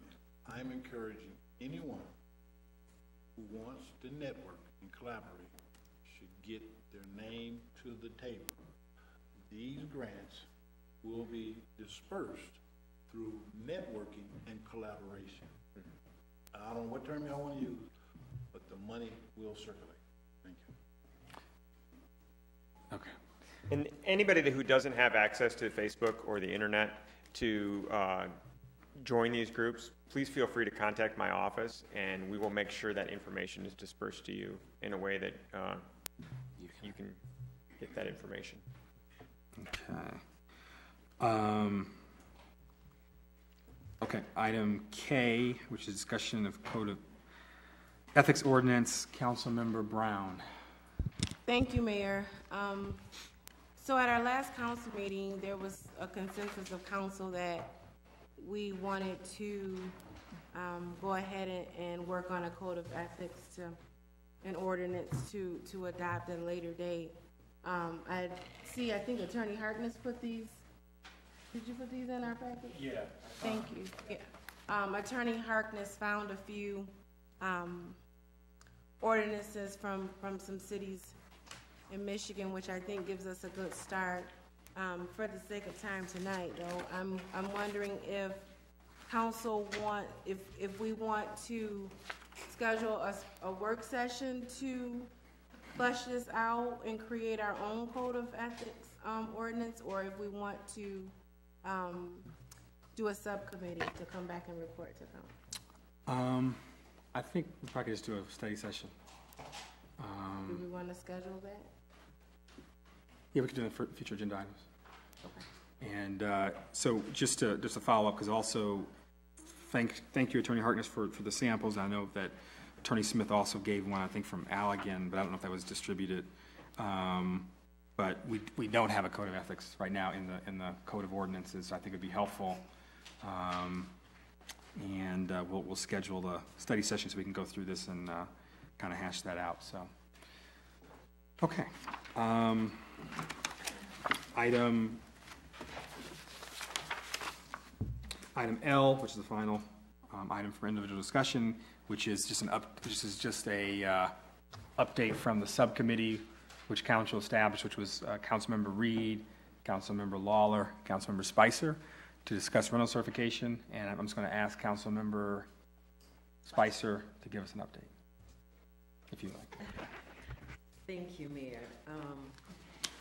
As stated on August 2nd, the subcommittee met with the Landlords Association members, those that participate, that could attend. And while we had, while there were good thoughts and comments that flowed through the room, we really made no decisions. However, what we ultimately came up with was that the Landlord Association would get together and at some date and put together some recommendations, suggestions for council to consider with regard to this certification ordinance. So they asked if we could allow them 45 days to do that, and we agreed. So I think that date would be somewhere around September 14th, 15th, that they will get their suggestions and recommendations to council for consideration with regard to the rental certification ordinance. That's it. Thank you, Councilmember Brown. Thank you, Mayor. Do you remember roughly how many landlords attended the meeting? I do. There were 9, if I'm not mistaken. 9, in addition to the guy from, Tom here. What was the guy from Ben Harbor? John, sorry. John, what was the guy from Ben Harbor? John can speak to, was there. John has a list. I think it was 9 landlords, if I recall correctly. Yeah. We had 9 I believe it was 9. We also had Glenn Lindsay from Safe Built there to answer questions, and a few individuals from the college also that were there. Okay, Councilmember Lawler. Thank you, Mayor. It was an excellent meeting. It was a way to connect from the city's perspective to a landlord's perspective. And I just wanted to thank all that attended for it was kind of rough at first, but you know it always be rough, but it ended out being as one. Yeah. You know, everybody was willing to do their part. So, and I thank our manager for comments that he made at this meeting.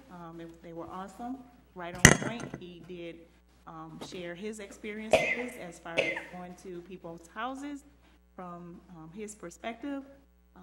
Mr. John Tracy for getting all the work together, and Mr. Lindsay for coming down and sharing that what his job is as a city inspector. And it was really awesome.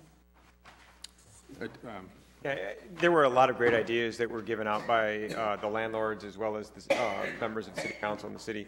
And what we proposed to the landlord association was that they meet together with some of these ideas that we had and ideas that they had, and come up with a plan of how we could do this differently, and maybe be the city that, you know, does a total different idea of or different approach to what we were discussing initially. And so they're going to sit down, they're going to have a meeting, they're going to discuss these things, and we've decided to schedule a second meeting on September 13th. And so there'll be a second meeting with the subcommittee on the 13th with their ideas that they're going to bring back to us at that point. So, Councilmember French. Thank you. In these discussions, is the EDC present, just to give the perspective of the requirements of redevelopment ready certification? Because I think that's really the reason we are going after this certification, is that this is for redevelopment ready certification, which the Michigan Economic Development Corporation is putting into place. And so while we may do something different, and I applaud that opportunity to be innovative, it has to, if we're still going to go after redevelopment ready certification, it has to meet those expectations. Councilmember Lawler. Thank you, Mayor. There was a few questions about the each individual council member presenting something saying why this is in place, what's the purpose for it, and they wanted each of us to say what that means, because it was mentioned, just what Councilmember French just said, and so they want to know what each of us think or why this is important to each of us. Stated Don Masternack was there. Oh. Yeah, he was. Did she? Well, okay. Well, did you, Councilmember Reed? Did you have a comment? I was just saying that Mr. Masternack, and he's on the EDC board. No, he's not. No, he's No, not. he's not. No. It's on DDA. DDA. DDA. Okay, guess not. Thank you all for doing that. And like I said, once you all do that, that's when you come back to the council and we'll make a decision based on the recommendation. So will we be submitting a purpose from each of us about what this? No. I think the purpose of the subcommittee is for you all to kind of do the research, and when you come back and suggest to us, the council can take in what you've said and the conversations you've had, and then we can go from there. And ultimately, when we vote, depending on what's presented, that is the statement, and we'll have discussions. So I think it's built into the process. Okay, so maybe I'm not saying it right, but No, well, they want to know from each individual what this recertification thing is to each of us. okay. Is it what Councilmember French said, or do we have our own personal thing about this? Councilmember Brown. Thank you, Mayor. So, Councilmember, Mayor, I'm willing to discuss and state my position right now on this, if you want to have that conversation. I think the appropriate thing is to have the subcommittee, because the point is, it allows for frank conversation, so that we have to have a full council-blown meeting, and that you all are able to kind of individually or together, the three members, to do the research with staff and with the landlords. And so then once you all come back, we're going to discuss, and so the opinions are going to come out when we have the discussion, based on what you all have learned, and report back to us. So similar to what we did with the Rules Committee. Councilmember Spicer. Thank you, Mayor. Just in the interest of time, we do have some time. We're not meeting with them until mid-September, so we can. Okay, everyone is here. Public comments. Persons addressing the City Council shall limit their comments to no more than 3 minutes. Proper decorum is required. Please state your name and address. Wayne's. One second.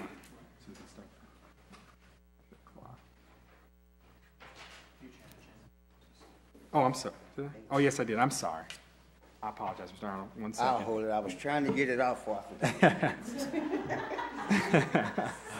Future agenda items. I know I've heard one future agenda items for scheduling for the Code of Ethics discussion. I would just recommend next Monday, if that would work. Would that work? It doesn't work? Oh, okay. 16th. Okay. We could do it this Thursday. No. Okay. About 14. Okay. Sometime that week. Well, what we'll do, Add it to the agenda. well, yeah, we'll have to just come back and, yeah, I thought I was going to get lucky and get a date that everyone works. So, but that is a future agenda item to set that study session for that. Is there are there any other future agenda items? What day? Attorney Harkness? Okay. Councilmember Spicer? Thank you, Mayor. This may or may not be a future agenda item. I cannot recall if last year when they were repairing the Superior Street, the road, someone mentioned compensation, some type of financial compensation for the stores that suffered a financial loss because of the construction. I don't recall what the answer was or if there was any research done into that, but is that, if there was, tell me what the answer was, and it's a mute issue point, but. My understanding, just privilege here to say that. So my understanding is that there was no established provision or fund to do that. Most of the support would have been kind of indirect, so basically like better wayfinding signage, those kinds of things. So we asked the state and they told us. Yeah, so when we had we went up there, Councilmember Lawler and I and Councilmember French. Yeah, so as part of a sort of meet the legislators, 3 of us went up and met with MEDC and DEQ and a whole bunch of alphabet letters organizations at the state level. We brought that up as an option, that we were hoping, and what MEDC told us and the MDOT told us is that they have no resources to devote to compensating store owners for lost revenue during this closure. I know that we have asked our local state officials, our senators and representatives, but they have not been able to be effective in getting us any money at this time. That was last year, right? No, that was this year. This year, okay. Yeah, we went in. It was cold, like, yeah. May? Yeah. Yeah. This year, okay, all right. Well, I was having a conversation with a downtown business owner, and I just recalled that I was going to mention that here, so future agenda item, it's not necessary. Thank you. Okay. Seeing no other future agenda items, again, everyone is here. Let's try this again, Mr. Arnold. Public comment. Thank you, Mayor. Wayne Arnold, 906 Hall Street. For about the last 2 years, I've been observing the new city council, and you know, at this point, all I've seen was chaos, power struggle, division. Okay, July 19th meeting, Miss Reed, Mr. French, Barnes, and Ms. Reed, they on this side of the room at the moment. Okay, and then we got 2, 3, and the mayor on this side of the room. Okay, all I'm saying, from what I'm hearing from senior citizens, knock it off. Okay, let's get down to getting something done here. There's no reason why the city council, the EDC, the EDD, or whatever, that we can't come to a consensus on how to run this city. Enough of this, And let me hurry up and say something. Love you to death. Yeah, that should have been brought to Mr. Bond. Councilwoman Lawler, I wouldn't be advocating for them. Have them come in front of the city council if they have a concern about the way Ms. Reed ran things. I think Mr. French said it excellent. Mr. French, I was going to say the same thing, but you said it a little better than I did. Ms. Reed, you did excellent. You did that work. You did the research. You got all the people together to write the grants. Good job. Okay. So that being said, let's get together. We got 2 more years before the next election. Let's get together and see if we can move forward and move the city forward. Get with the downtown committee. If you let the downtown committee do their thing, then maybe they'll get together and do our thing on the other side of town. How about that? Thank you. Hello, my name is Elizabeth Fake. One second. Address.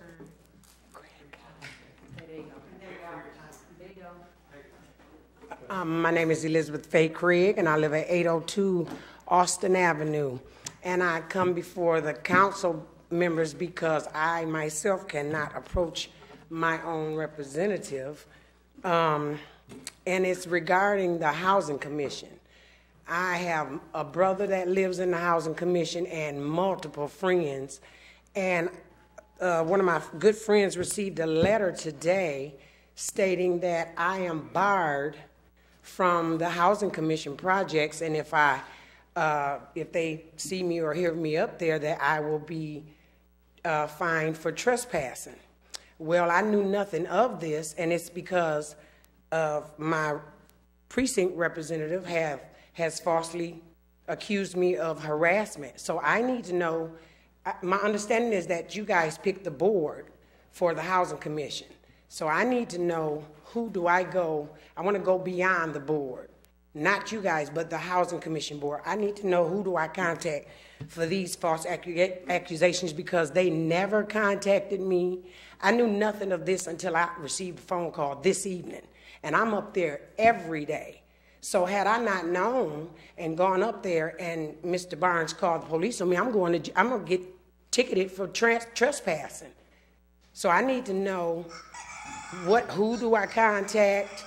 Who's 1 second, yeah. Yep, that's fine. She's good. I need to know who's above Mrs. Kemp, because that's who issued the letter. It has my name in there in big, bold, black letters, and my precinct, the man, Maurice Barnes, he's my precinct representative, and he is the one that went to them and made these false accusations.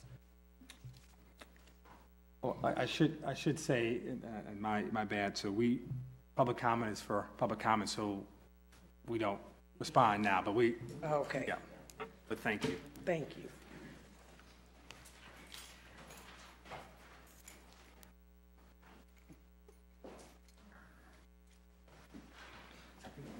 Oh man, the clock's already running. So my name's Jim Stewart, and I'm at 205 West Oak Street in Albion, Michigan. And I was at the session last week with the landlords, with the Rental Property Owners Association, and I want to say thanks for holding the meeting. It was good, and we talked about a lot of things. And Mark Cole, I just wanted to clarify, the rental property owners aren't looking for everybody to respond what we said to us. We don't want this rule, and I'll tell you why in just a second. What we want is an opportunity to suggest something else, which you said, Scott, very well. So we just want to know the goals that we're supposed to meet when we give you these alternatives, that's all. So as a subcommittee or a council, that's what we're looking for. So why I don't want, and many of my colleagues don't want this, the processes that we have aren't broken. Don't fix something that's not broken. The renter complaints and filings are not increasing. In my understanding, there's easy and effective processes already in place.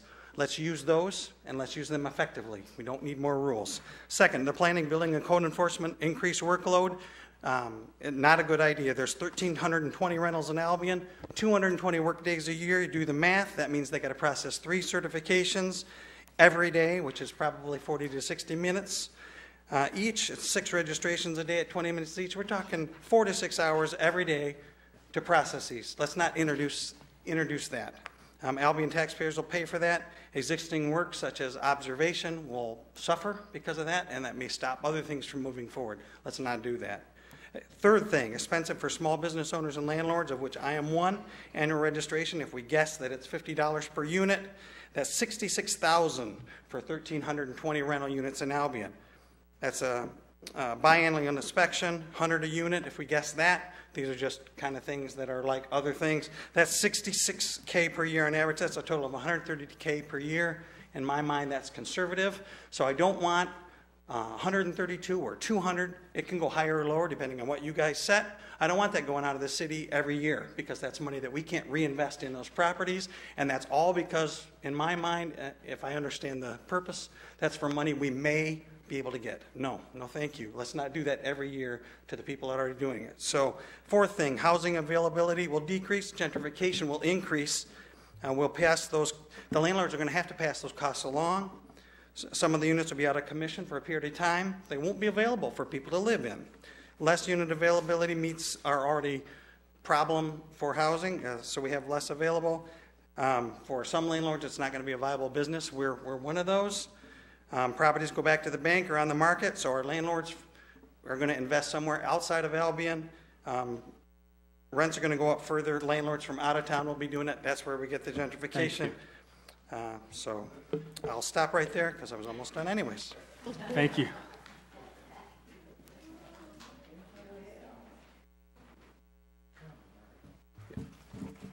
Dave Atchison, 108 West Erie Street. I was at that meeting. I am not a member of the Landlord Association, but I'm an interested citizen and concerned. And the reason that they're asking for the council and the council representatives present agreed that by Tuesday of this week, the council would provide a written statement as to what was the goal of implementing, this. It was mentioned and sort of alluded to this, what you discussed, Member French. However, there wasn't enough information, so that was part of what the council agreed that they would provide is, here are the goals and objectives that rental certification is being considered to meet. That way, the Landlord Association can come back with proposals to meet those goals. So the council agreed they would provide that. Okay. The other thing I wanted to talk about was what I heard discussed here as far as managing, the method for managing street and infrastructure maintenance, which is apparently not a comprehensive plan based on data. It is a rotational, it's your turn, you tell me which street you want. Next time it's your turn, you tell me what street you want. I've got 40 years of managing stuff for the government. That's not a professional way to manage a large, important program that costs a lot of money and it affects all of the citizens of Albion. It shouldn't be done based on whose turn is it and what do you think. So it should be data, it should be nailed down, and the citizens of the city should be able to go to the website. You need to implement something along the lines where anybody can say, here's where I live, when was the last time my street was maintained, what does the city say the current status of it is, when is it scheduled to be fixed in the future? And because the money is so tight, then the citizens will have right there in front of them, hey, this is a 50, 60-year proposal. That's just not cutting it. Fix it, council. Okay, you want it fixed, it's going to cost more money. We raise that through taxes. All right. Citizens have a right to have the information. You need to have a system in place that is based on data, is a comprehensive maintenance plan that tells everybody this is when your street was fixed last, this is when we're going to fix it again, this is what it's going to cost. So please don't base it on, hey, it's your turn, tell me what you think. Thank you. Is there any?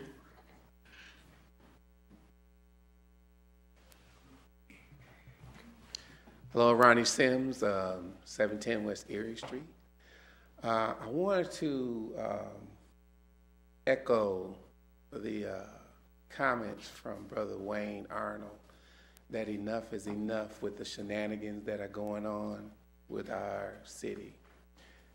This is serious business, and I'm sure you all know that. But in order for our city to move forward, we do need to come together and focus on the city and not ourselves and our personal agendas and all that kind of stuff. I'm saying that because I've been before the council with a purchase proposal more than 4 times. I think the attorney was saying many times. And each time I was actually guided by the city either city officials or people from the city. So the dollar that I asked to, that was not my initial, it was something that I had gotten from some suggestions from the city.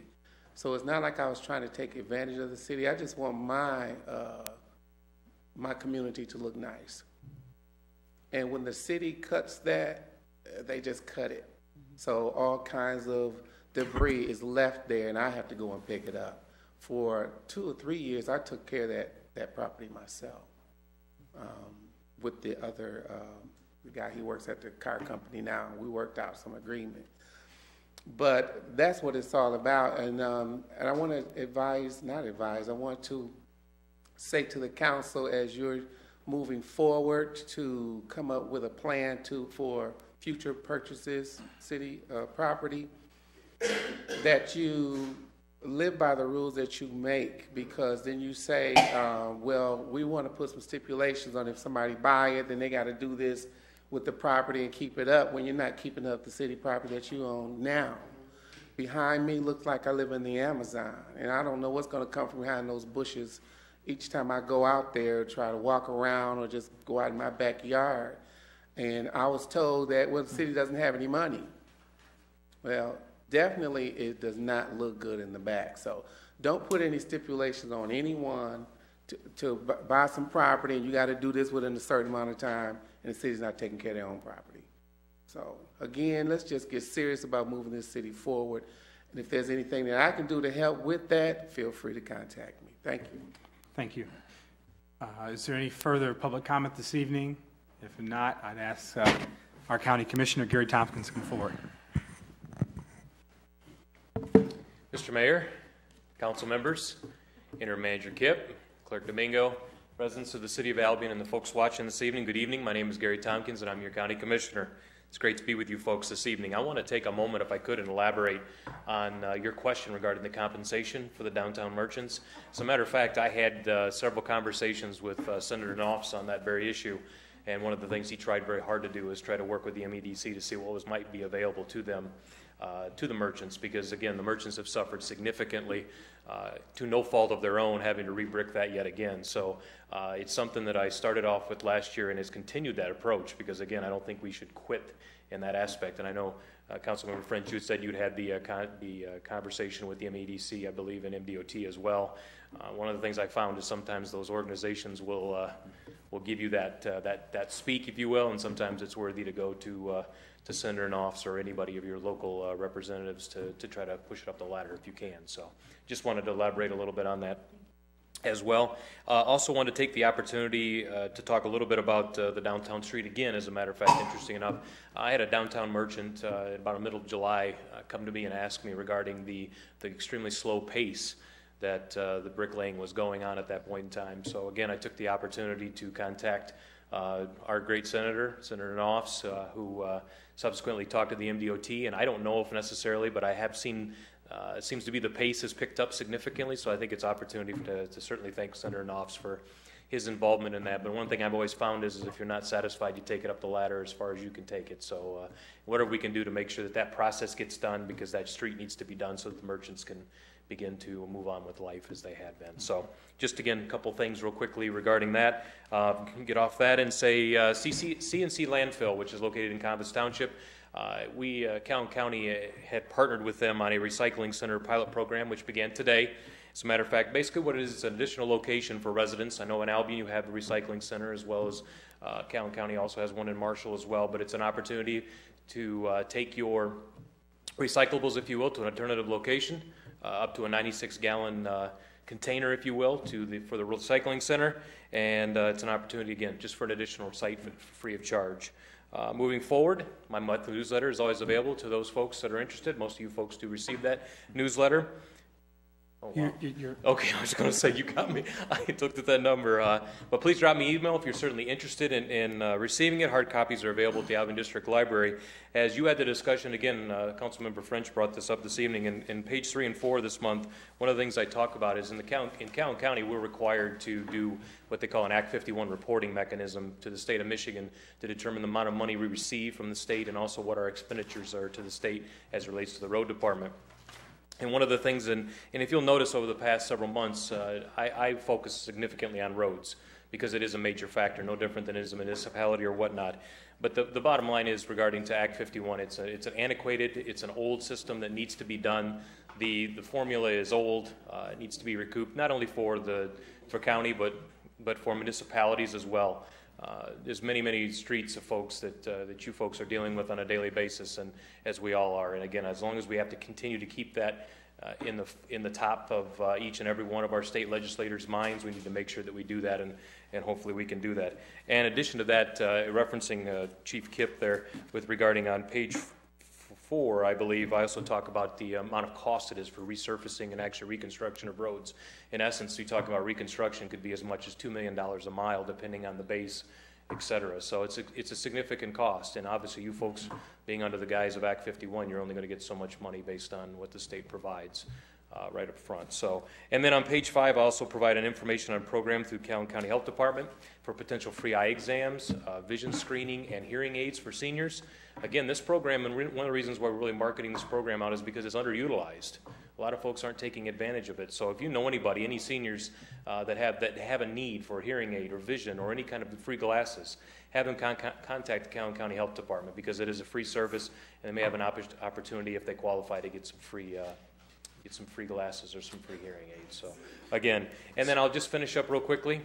Can you repeat that one more time? What's the agency again? Calhoun County Health Department, absolutely. Yeah, if you know seniors, and there's certain qualifications that are required, but again, I think it's an opportunity that our seniors really need to take care of. It's take advantage of. It's a program that's underutilized, and so the request has been to really kind of blast it out there as much as we can to let people know what's going on.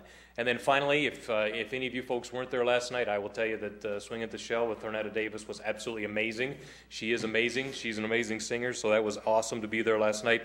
And then with the primary election tomorrow, I certainly encourage everybody to use their right and exercise to vote. So with that being said, it's always great to be with you folks each and every month, and have a great evening. Thank you, Commissioner Tompkins.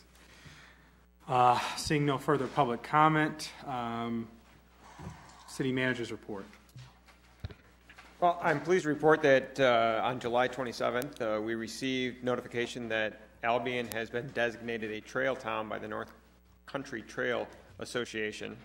The North Country Trail Association would like to welcome Albion as our newest North Country Trail town. A trail town is a community through which the North Country Trail passes that supports hikers with services, promotes the trail to its citizens, and embraces the trail as a resource to be protected and celebrated. The program simply helps identify ways that the town and the trail can work together, plan together, and capitalize on the benefits of the North Scenic Trail that the North Scenic Trail can bring to the area. And we received 2 signs that we can get put up eventually. I'm not sure where we want to put them at this time, but I'd probably, yeah. We probably could talk with Jim and Greg Strand. Yep. And I would imagine where the trail enters the city would be an ideal place to put those. Yeah. Is that? No, I got more. We received notification from the Michigan Department of Environmental Quality today that the PFAS testing that was done for the city resulted in a 0 parts per trillion for the city. So we do not, or have very little PFASs in our water. I'm sure our chemist could explain that more if you'd like, but this is what's been in the news recently in the Parchment area, where their water system had to be shut down. The limit, the max on that would be 70 parts per trillion. So being that we're at 0, it was a good recognition for us. Additionally, I want to remind everybody tomorrow night from 6 p.m. to 8 p.m. our National Night Out for Albion Public Safety. The majority of our officers are going to be at that event. It's a great opportunity for the community to come out and meet your public safety officers. I stress community policing all the time, and this is the opportunity for you to come meet those officers in a friendly, fun environment. There will be things there for kids to do. There will be a dunk tank, which Councilman French has agreed to take all my time in.